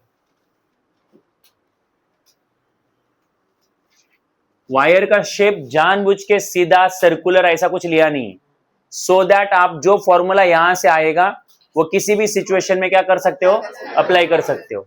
और इस वायर में से हम लोग करंट भेज रहे, करंट पास कर रहे, ठीक है, तो इस वायर में से इस तरीके से करंट एंटर कर रहा है, यहां से करंट एग्जिट करेगा। सबको पता है कि जब वायर में से करंट पास होता है तो वायर के अराउंड क्या प्रोड्यूस होती है, मैग्नेटिक फील्ड, तो इसके अराउंड सब जगह क्या प्रोड्यूस होगी, ऐसे मैग्नेटिक फील्ड प्रोड्यूस होगी। समझा कि नहीं समझा, ओके। तो अब मुझे बताओ, सपोज इसका एक छोटा सा टुकड़ा, हमें तो पता करना है कि इस पूरे वायर के वजह से यहाँ पे एक पॉइंट लेंगे, पॉइंट पी, पता तो ये करना है कि इस वायर की वजह से पॉइंट पी पे कितनी मैग्नेटिक फील्ड है, पूरे वायर की मैग्नेटिक फील्ड चाहिए, हाँ क्लियर है क्या?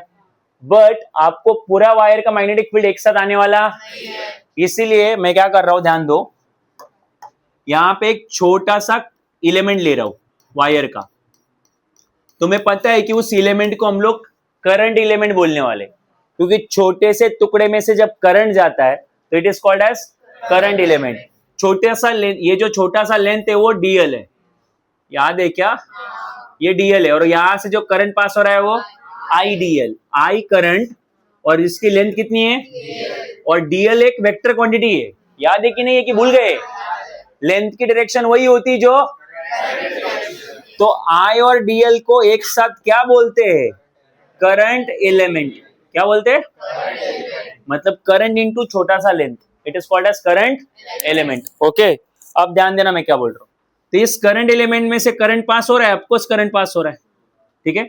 अब ये करंट पास हो रहा है तो उसके वजह से यहां पे इधर क्या होगी बोलो? Magnetic field.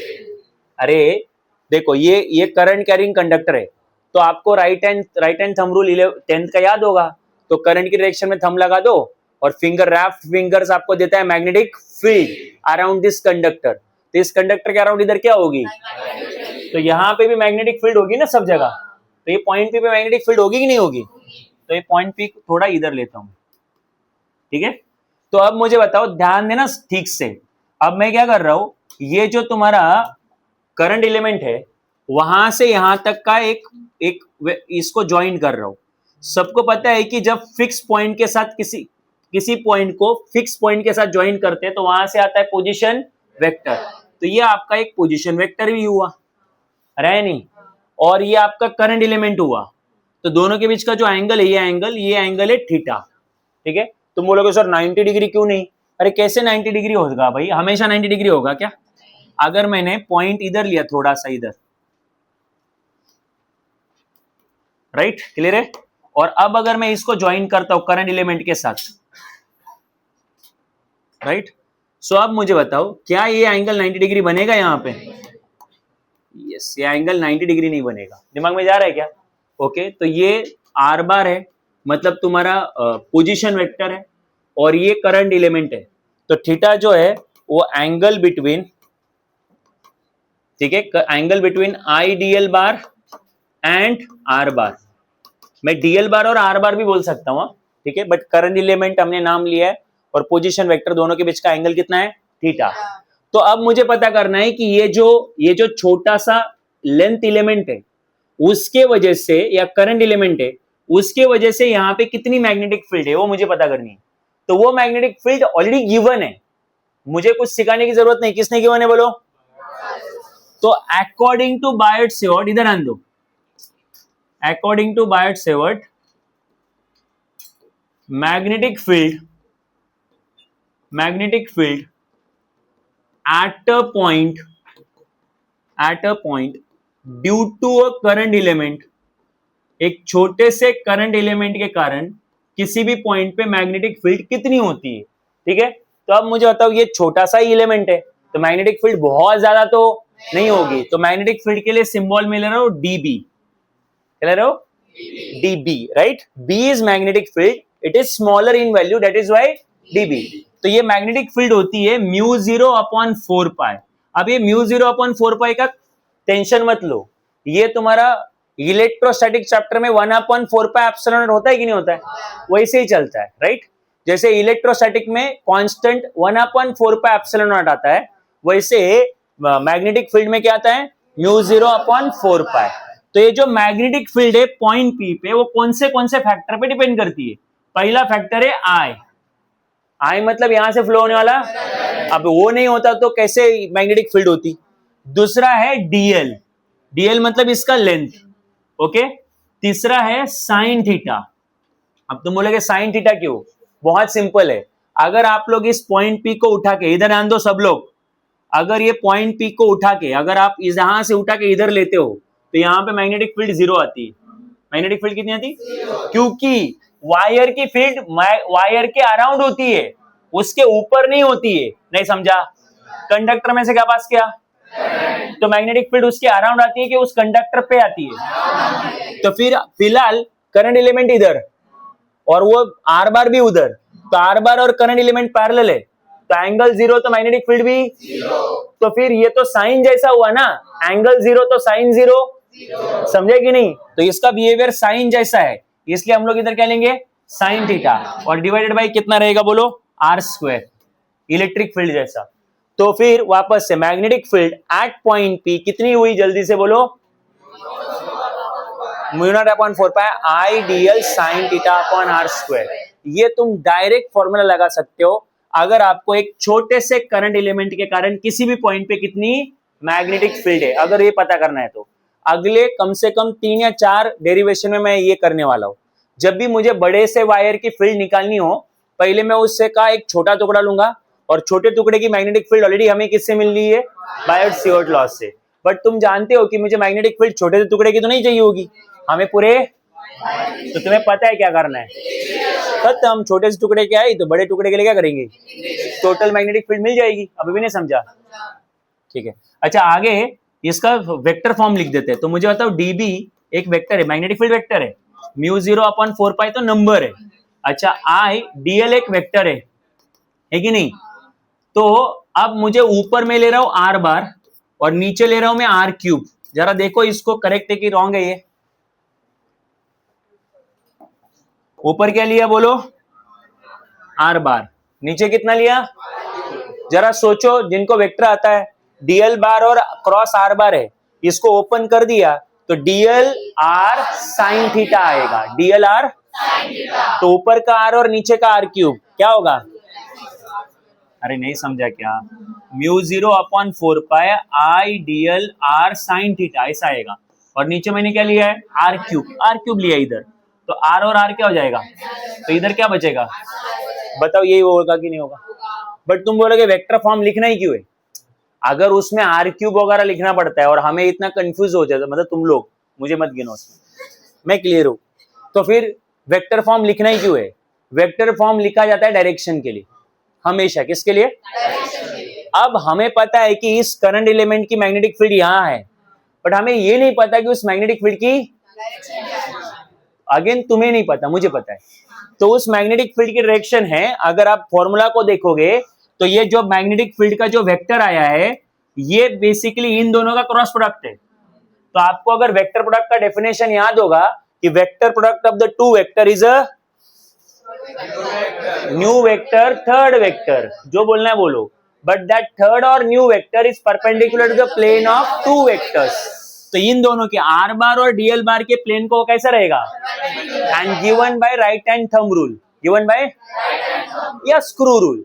तो आपको करना क्या है, अब मुझे बताओ, सबसे पहले मुझे किसका प्लेन ढूंढना है, डीएल बार और, तो ये डीएल बार है और ये, तो इनका प्लेन ये हॉरिजॉन्टल प्लेन, जहां पे, अरे यही है, तो ये तुम्हारा डी, देखो अंगूठे की तरफ डीएल है और ये कौन है, आर बार है, तो इसको परपेंडिकुलर एक तो बाहर या अंदर, तो बाहर के अंदर, तो ये राइट हैंड स्क्रू रूल या फिर राइट हैंड थंब रूल, बहुत सिंपल है। ये कहां से कहां तक, क्रॉस प्रोडक्ट कहां से कहां तक है, डीएल से, तो फिर फिंगर्स को डीएल से आर तक लगा दो, डीएल से आर तक। जिनको ये नहीं समझता उन्होंने वेक्टर नहीं किया 11 में, तो डीएल से आर तक लगाओगे तो थंब कहां आ रहा है, तो मैग्नेटिक फील्ड कहां आ रही है, तो फिर अंदर जो होती है उसको ऐसे क्रॉस से दिखाते, तो magnetic field is inside the plane. तो आप लोग ऐसा क्रॉस करोगे और डीबी लिखोगे। अब भी नहीं समझा, क्लियर है क्या? तो वेक्टर फॉर्म इसलिए किया जाता है। और फिर नीचे लिखूंगा टोटल, अच्छा magnetic field at P due to whole wire, पूरे वायर की मैग्नेटिक फील्ड कितनी है ना? तो खाली इसका क्या रहेगा, इंटीग्रेशन, किसी भी एक का इंटीग्रेशन ले लो, तो integration of DB bar is equal to integration of μ0/4 I DL bar into R bar divide by R cube. अगर वेक्टर फॉर्म है तो आर क्यूब, और स्केलर फॉर्म है, मैग्नीट्यूड है तो आर स्क्वायर, भूलना मत भाई। सो बायट-सिवर्ट ने क्या दिया हमें, एक छोटे से करंट एलिमेंट की वजह से किसी पॉइंट पे कितनी मैग्नेटिक फील्ड है वो बताने, वो निकालने का तरीका दिया। तो छोटे से करंट एलिमेंट की वजह से कितनी मैग्नेटिक फील्ड है ये पता चल गया।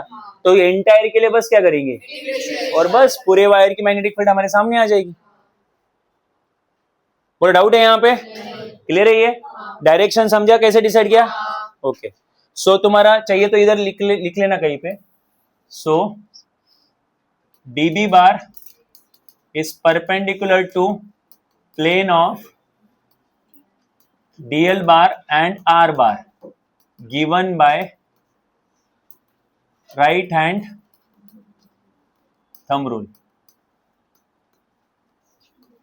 Right hand thumb rule number of cases में यूज होता है।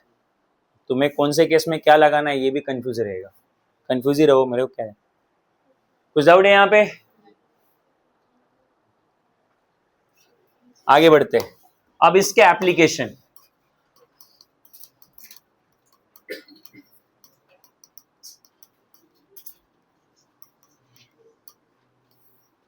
एप्लीकेशन है बायट-सेवर्ट लॉ। पहला application magnetic field, magnetic field, और ये आपके कॉलेज के एग्जाम में, बोर्ड एग्जाम में 3 मार्क के लिए आता है। Magnetic field at a point due to long infinite current carrying conductor. तो आपको क्या करना है, एक लॉन्ग इनफाइनाइट करंट कैरिंग क्या लेना है, कंडक्टर लेना है, बहुत बड़ा सा कंडक्टर, और उसमें से क्या पास करेंगे, करंट एज यूजुअल, और उस कंडक्टर के अराउंड एक पॉइंट लेंगे और उस पॉइंट पे कितनी मैग्नेटिक फील्ड है वो पता करेंगे। मेरे को क्या दिख रहा है, तुम्हें समझ में नहीं आ रहा है? बोलो क्या करेंगे, बोलो। इनफाइनाइट लेंथ का मतलब wire, conductor means wire but straight.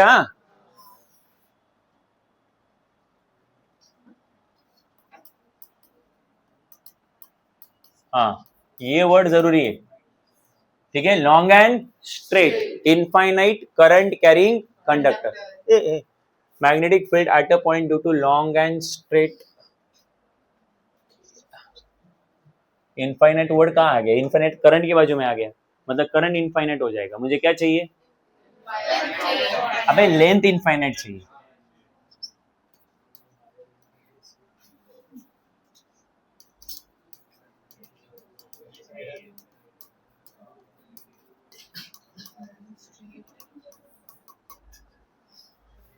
ठीक है, तो उसका जो लेंथ है वो इनफाइनाइट है, शेप स्ट्रेट है, और उसमें से क्या पास हो रहा है, और उस पूरे इनफाइनाइट लेंथ का जो कंडक्टर है उसकी वजह से इस पॉइंट पी पे कितनी मैग्नेटिक फील्ड है वो पता करनी है, राइट। अच्छा, तो गिवन क्या रहेगा, गिवन क्या रहेगा, इधर आन दो। गिवन ये रहेगा आपको कि ये जो कंडक्टर है, ये लॉन्ग एंड स्ट्रेट कंडक्टर जो है, उसका जो परपेंडिकुलर डिस्टेंस है, परपेंडिकुलर डिस्टेंस वो है आर। तो आर जो है वो वायर्स पॉइंट पी का परपेंडिकुलर डिस्टेंस है। कहां से? वायर से। तो R is perpendicular distance of point P from wire. Clear है क्या? ये गिवन रहेगा, और मुझे पता करना है पॉइंट पी पे कितनी। अब ये कैसे पता करें? तो आपको ये पता करने का एक ही तरीका है। दिक्कत ये कि वायर जो है वो इनफाइनाइटली लेंथ है, तो जब इंटीग्रेशन लेंगे तो वो इनफाइनाइट से लेके इनफाइनाइट तक का इंटीग्रेशन लेना पड़ेगा। नहीं समझा? देखो इधर एक बात बताओ,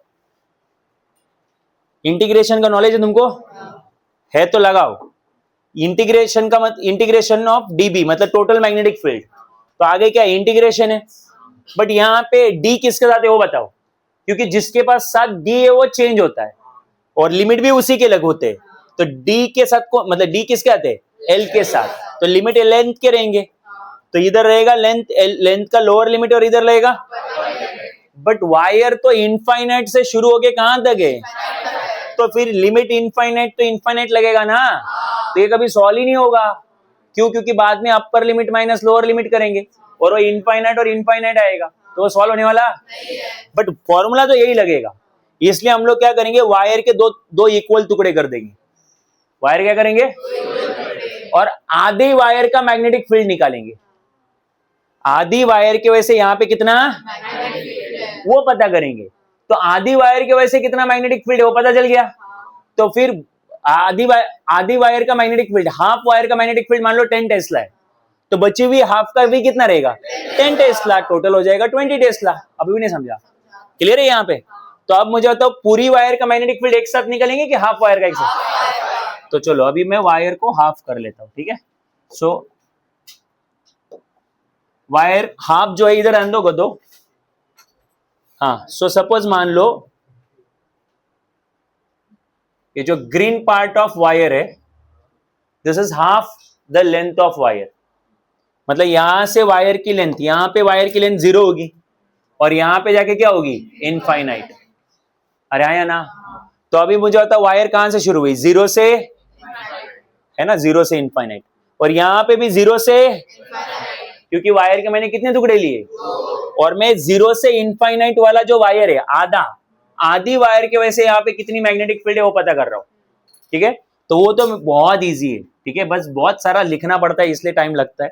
सो मुझे बताओ ये जो वायर है, इस पूरे वायर के वजह से मैग्नेटिक फील्ड कितना है ये तुरंत नहीं निकाल सकते, बट इस वायर का अगर एक छोटा सा करंट एलिमेंट ले लूं तो उसके वजह से कितनी मैग्नेटिक फील्ड है वो तो तुरंत निकाल सकते हैं, क्योंकि वो किसने दी हुई है, बायोट सियोट ने, ऑलरेडी अवेलेबल है। तो मैं क्या कर रहा हूं, इस वायर का एक छोटा टुकड़ा ले रहा हूं, है ना, उसमें से क्या करंट पास, कितना करंट पास हो रहा है आई, और उसकी लेंथ कितनी लेंगे डीएल। तो कौन हुआ ये करंट। तो करंट एलिमेंट की मैग्नेटिक फील्ड यहाँ पे कितनी है वो डायरेक्टली अवेलेबल है या नहीं है? इसकी मैग्नेटिक फील्ड यहाँ पे है ना, उस मैग्नेटिक फील्ड को हम लोग क्या बोलते हैं, डीबी। क्या बोलते हैं? सो मैं इधर लिख रहा हूं, ये ओपनिंग वाले स्टेटमेंट के लिए, इंट्रोडक्शन के लिए यहां पे जगह छोड़ रहा हूं मैं। और magnetic field at point P due to small current element is given by, सब लोग ध्यान दो, Biot-Savart law which is, जल्दी बोलो, पॉइंट P पे मैग्नेटिक फील्ड कितनी रहेगी, इस करंट एलिमेंट की वजह से यहां पे कितनी मैग्नेटिक फील्ड रहेगी। अच्छा दूसरी चीज, करंट एलिमेंट से लेके ये पॉइंट P तक का जो डिस्टेंस होगा वो r लेंगे, पोजीशन वेक्टर r बार, और डिस्टेंस कितना r, ठीक है, और ये दोनों के बीच का एंगल है जितना भी है, तो ये एंगल कितना है हमें पता नहीं, तो हम लोग क्या बोलेंगे थीटा। समझा तुम्हें थीटा किस किस के बीच का एंगल है, ये करंट एलिमेंट है ना, और ये पोजीशन वेक्टर, दोनों के बीच का एंगल है। तो मैग्नेटिक कितना रहेगा magnetic field, therefore dB bar is equal to rather mu 0 upon 4 pi I dl bar cross r bar upon r cube. Clear है कि नहीं? बट हमें इस इधर कॉन्सेंट्रेट करो, हमें पूरे वायर के वजह से चाहिए कि इतने छोटे से टुकड़े की वजह से चाहिए, छोटे पार्ट, मतलब एक्चुअल में मुझे तो ये पूरे हाफ वायर का मैग्नेटिक फील्ड चाहिए ना, राइट। तो फिर मैंने सबसे पहले मैं क्या करूंगा, एक छोटे से टुकड़े का मैग्नेटिक फील्ड कितना है वो लूंगा, और फिर बाद में उसको क्या करूंगा, और इंटीग्रेशन करते टाइम लिमिट क्या दूंगा मालूम है क्या, 0 से, क्योंकि मैंने आधी वायर ली है तो वो वायर यहां से शुरू होगी, तो वायर की लेंथ यहां पे कितनी रहेगी, और बहुत ऊपर जाके वो कितनी रहेगी इनफाइनाइट, बराबर है। तो ये जो मैग्नेटिक फील्ड मुझे आया है वो इस छोटे से करंट एलिमेंट की वजह से आया है। अब मुझे टोटल वायर का चाहिए, इस पूरे आधे वायर का चाहिए, तो मुझे इंटीग्रेशन करना पड़ेगा, और उसके पहले मुझे डॉट प्रोडक्ट ओपन करने दो। सो देयरफॉर क्या आएगा तुम्हारा, dB is equal to mu 0 4 pi ये I dl r sine theta, और नीचे कितना r क्यूब, एक एक r कैंसिल हो जाएगा। So dB is equal to mu 0 upon 4 pi I dl sine theta r square. यहां तक क्लियर है? ओके, अब हमें क्या करना पड़ेगा, वैल्यूज पुटअप करनी पड़ेगी, ध्यान देते रहना अभी आप। सो यहां तक कुछ डाउट है क्या? ओके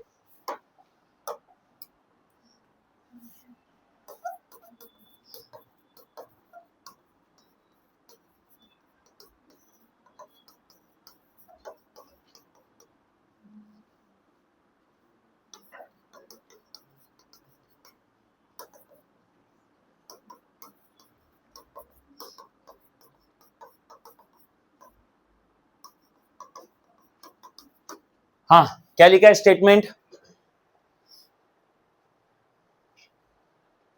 बोलो स्टेटमेंट क्या लिखा हुआ है? Total magnetic field at point due to पूरे वायर की मैग्नेटिक फील्ड कितनी है जो मैं देख रहा हूं, इधर कॉन्सेंट्रेट करना। देखो मुझे चाहिए total magnetic field, total magnetic field को मैंने बी बोला, ठीक है। तो जो लिख रहा हूं सोचो जरा, मुझे पता है मैग्नेटिक फील्ड इसका इंटीग्रेशन है, तो ले लिया उसका इंटीग्रेशन। इंटीग्रेशन किसका? डीबी का। वो लेना बाकी, बट मैं बता रहा हूं कि किसका इंटीग्रेशन लेना है, इसका इंटीग्रेशन लेना है, ठीक। और उसको इंटीग्रेशन में मुझे लिमिट देना पड़ेगा, तो लिमिट देना पड़ेगा 0 से, बट ये जो मैग्नेटिक फील्ड आई वो हाफ वायर की आई कि एंटायर वायर की आई? करेक्ट, एंटायर वायर की इससे, तो फिर इसको मल्टीप्लाई बाय 2 करूंगा। बोलो गलत है? तो लॉजिक समझा? सो ये मैग्नेटिक फील्ड जो है वो एक छोटे से करंट एलिमेंट की है, ये मैग्नेटिक फील्ड एंटायर, बस आपको ये डीबी उठा के इधर पुटअप करना है और यहाँ पे टोटल मैग्नेटिक फील्ड कंप्लीट करनी है। बोलो बाउंसर गया? ओके, तो मुझे इधर लिखने दो।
ठीक है, इतना डिटेल में बताने की जरूरत नहीं, आपने इक्वल वॉल्स करे, यहां तक समझा? चलो अभी ये डीबी की वैल्यू पुटअप कर रहा हूं मैं। तो बोलो टोटल मैग्नेटिक फील्ड कितनी आई? बोलो twice the 0 into infinity, dB की वैल्यू कितनी है?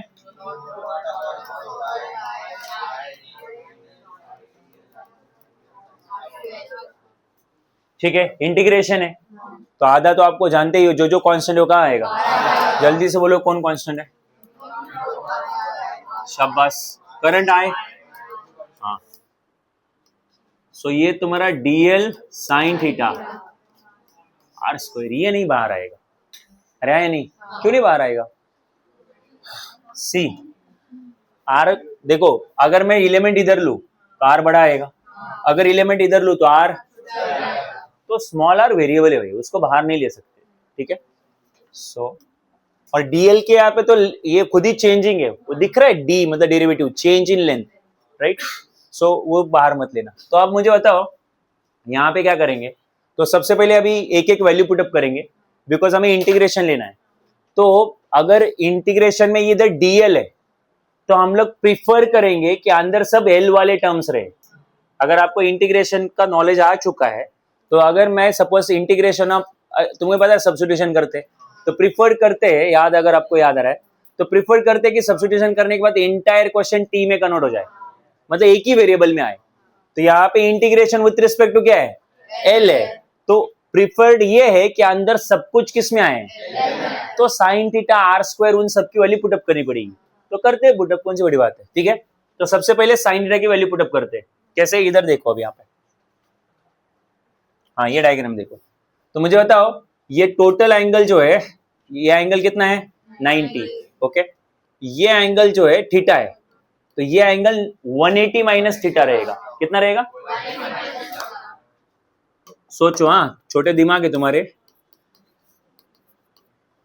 180 माइनस थीटा, तो अगर मैं यहां से साइन 180 माइनस थीटा निकाल लेता हूं, sine 180 minus theta is reference angle.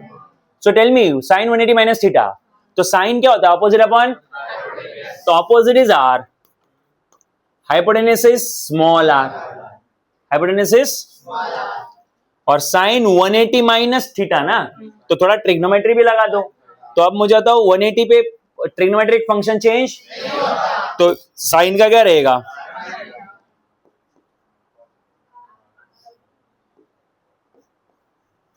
किसकी वैल्यू आई है, साइन, नहीं समझा, जो लोग नॉन मैथ्स वाले जिनको नहीं समझा मैं कुछ नहीं कर सकता हूँ, ठीक है, आपकी चॉइस है, मैथ छोड़ दिया तो अच्छी बात है, बस बोलना मत, समझा नहीं करके मेरे को ब्लेम नहीं करने का।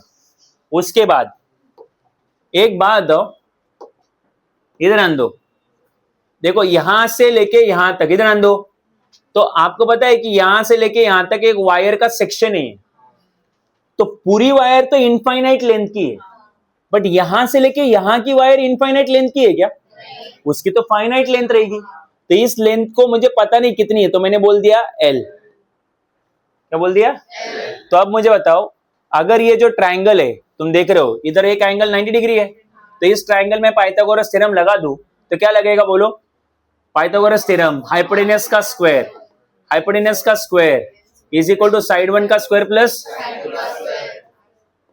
गधे ऐसा बातें नहीं करने का कि वेरिएबल कहां से आए, ये तो पॉइंट पी का परपेंडिकुलर डिस्टेंस ऑलरेडी क्वेश्चन में ही गिवन रहेगा, गिवन ही लेने का है, ये तो हमें ऑलरेडी पता है बायोट-सियोट लॉ से कि भाई करंट एलिमेंट से लेके पॉइंट तक का डिस्टेंस आर लेते करके, और ये जो यहां से लेके वायर का टुकड़ा है, ये पूरी वायर इनफाइनाइट लेंथ की है, बट टुकड़ा ऑफ वायर इनफाइनाइट लेंथ का हो सकता है क्या, वो कितने लेंथ का है पता नहीं, तो क्या बोल दिया एल, तो L R square is equal to L square plus, तो फिर ये मेरे पास ये वेरिएबल आ गए, तो साइन थीटा की भी वैल्यू भी कितनी आई, capital R upon small R, तो ये वैल्यूज वहां पे पुटअप कर लेते हैं, तो क्या आएगा बोलो, हाँ, so twice the mu 0 upon 4 pi integration of, ये आई तो बाहर है ही, 0 टू इनफाइनाइट, डीएल को साइड में लिखो, साइन थीटा की वैल्यू, अच्छा नीचे आर स्क्वायर है, आर स्क्वायर हमें आया L square plus R square, बराबर है ना, और नीचे ऊपर कौन है, साइन थीटा है, साइन थीटा की वैल्यू हमें आई है, एक मिनट ऐसे लिखूंगा मैं,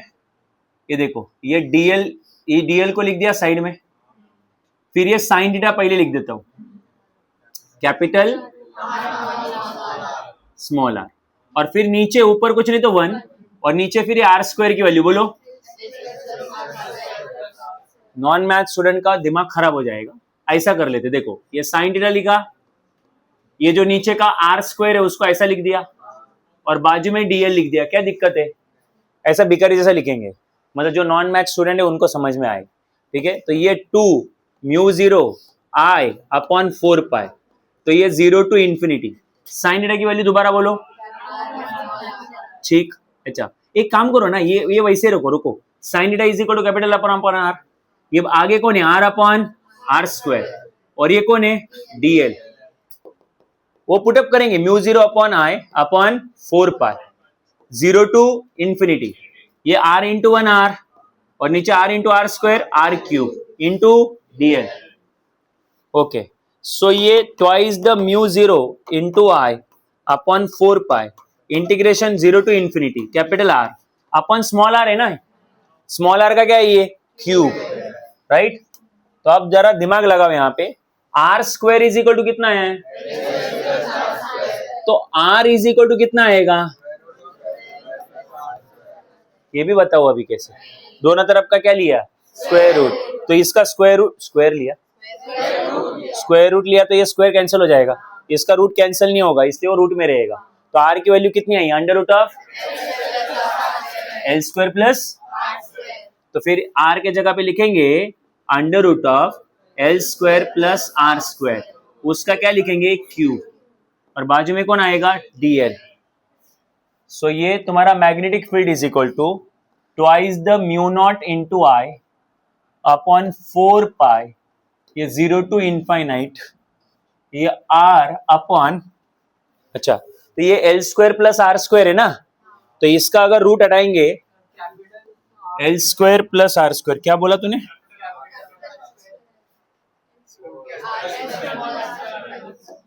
okay okay okay okay okay, ये देखो L square plus R square, L square plus R square, ठीक है, so L square plus R square, और इसका क्या रूट है, तो रूट हटाया तो पावर में, और उसका भी क्या है क्यूब है, तो ये डीएल आएगा।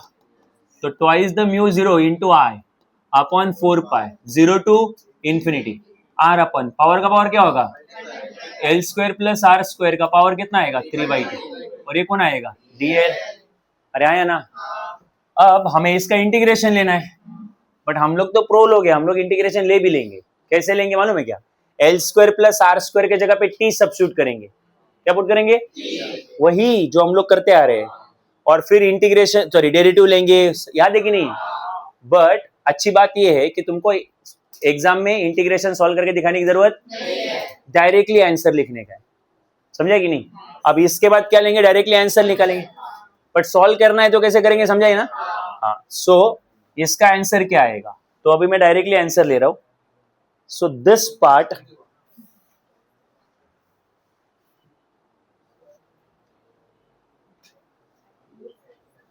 ओके, आगे सुनो। सो ये twice mu naught I upon 4 पाई, और ये आर को बाहर ले लो क्योंकि वो कांस्टेंट है, पॉइंट पी का डिस्टेंस है ना वायर से, वो अंदर क्या बचा 0 to infinity 1 upon L square plus R square का पावर 3/2, और इधर कौन है डीएल। अब ध्यान देना, ये जो एंटायर इंटीग्रेशन है वो तुम्हें सॉल्व करना, उसका डायरेक्टली क्या लिखना है, तो उसका आंसर आता है twice the mu 0 I upon 4 pi into R, उसका आंसर आता है 1 अपॉन आर स्क्वायर। कितना आता है 1/r²। नहीं समझा, अरे क्या है, तुमको सॉल्व करना लगेगा तो तुम्हें पता चलेगा, ये तो बेटर है तुमको डायरेक्टली आंसर दिया है। अरे है नहीं, ये करना है सॉल्व। हाँ, कितने सारे इंटीग्रेशन सॉल्व करके किए हमने, तो आर और आर क्या हो जाएगा कैंसल, तो ये क्या आएगा b इज इक्वल टू, ये 2 भी कैंसिल हुआ तो क्या आएगा म्यू नॉट आई अपॉन ये 2, ये पाई और ये आर, तो ये वही magnetic field due to entire wire. Entire wire नहीं है, मतलब सॉरी ये हाफ वायर नहीं है, क्या है ये, कैसे पता है एंटायर वायर, 0 टू इंफिनिटी को किससे मल्टीप्लाई किया था, इसलिए ये एंटायर वायर है। तो पूरी लॉन्ग एंड स्ट्रेट वायर की मैग्नेटिक फील्ड पॉइंट पी पे कितनी आई बोलो, mu not I upon 2 pi R. जरा वेरिएबल्स को समझो यहाँ, तो एक वेरिएबल है यहाँ पे आई, दूसरा है आर। आई मतलब वायर में से पास होने वाला, और आर जो है वो पॉइंट पी का डिस्टेंस नहीं है, परपेंडिकुलर डिस्टेंस है, नीचे स्मॉल आर नहीं आया है, क्या है, चाहिए तो भाई इधर परपेंडिकुलर साइन कर लेना कि याद रहे कि जो डिस्टेंस लेना है वो वायर से कौन सा, पॉइंट पी का कौन सा वाला डिस्टेंस लेना है, परपेंडिकुलर डिस्टेंस, बराबर है। और अगर मैं तुम्हें ये पूछूं कि वो आधी वायर की वजह से कितना मैग्नेटिक फील्ड है, तो अगर ये एंटायर वायर का मैग्नेटिक फील्ड है, इसको डिवाइड बाय हाफ किया, हाफ बोल रहा हूं, मल्टीप्लाई बाय हाफ किया, तो वो आधी वायर का मैग्नेटिक फील्ड आया। ठीक है, तो आगे magnetic field due to half the wire is what, half of जितना हमें आया mu not I upon 2 pi R. So ये 2 कितना हो जाएगा 4, तो mu not I upon 4 pi R, समझा कि नहीं। तो magnetic field due to half the wire is mu not I upon 4 pi R, और magnetic field due to entire wire right is mu not I upon 2 pi R. बोल bouncer गया, integration या calculation कुछ difficult है क्या, वापस कितना simple है, एक वायर था, कितना सा लेंथ का, 1 मीटर का, बट फिर इनफाइनाइट से लेके इनफाइनाइट तक लेंथ होगा, तो हम लोग उसका डायरेक्टली मैग्नेटिक फील्ड नहीं निकाल सकते थे, तो हमने कितनी वायर ली, हाफ वायर लिया, तो 0 से लेके इनफाइनाइट लेंथ आधी वायर ली, उस आधी वायर में एक करंट एलिमेंट लिया, उसकी वजह से पॉइंट पी पे मैग्नेटिक फील्ड कितनी ऑलरेडी पता है, इतनी है, बट ये मैग्नेटिक फील्ड एक करंट एलिमेंट की है, पूरे वायर की निकालनी है, तो क्या निकालना पड़ेगा, हाँ, तो पहले हाफ वायर की मैग्नेटिक फील्ड कितनी रहेगी, तो हाफ वायर की मैग्नेटिक फील्ड रहेगी इसका इंटीग्रेशन, इसका और लिमिट क्या, अरे जहां टुकड़ा किया वहां पे 0, वहां से बट उसको मल्टीप्लाई बाय 2 किया तो ऊपर का भी टुकड़ा आया और तो हो गया, तो डीबी की वैल्यू पुटअप कर दी, डीबी की वैल्यू ऑलरेडी बायट शॉर्ट ने बेचारे ने देख के रखी है, रख दिया, जो कांस्टेंट है वो कहां लिया, बता दिया कि integration with respect to L हो रहा है, तो अंदर एल की टर्म वैल्यू होनी चाहिए, तो साइन थीटा की वैल्यू कैसे निकाली, वो डायग्राम के नीचे, ये आर स्क्वायर, आर की वैल्यू कैसे निकली वो भी डायग्राम के नीचे वहां पे। इसके आगे तुम्हें सब कुछ पता ही है। ये क्या है बच्चों, ये 1/2 1 पावर मल्टीप्लाई हुआ 3/2, और इसका इंटीग्रेशन क्या है, डायरेक्टली गिवन है, तो कितना है 1/r। आर क्या हुआ, कैंसल। आपके सामने है magnetic dipole moment of, sorry magnetic field of entire wire, और जो इसको मल्टीप्लाई बाय हाफ किया तो magnetic field of half wire. कुछ डाउट है यहाँ पे? चलो भागो, स्कैन करो, भागो। कुछ डाउट है क्या? पहले वापस बोल रहा हूं मैं। हाँ, 2 और डेरिवेशन है इसके।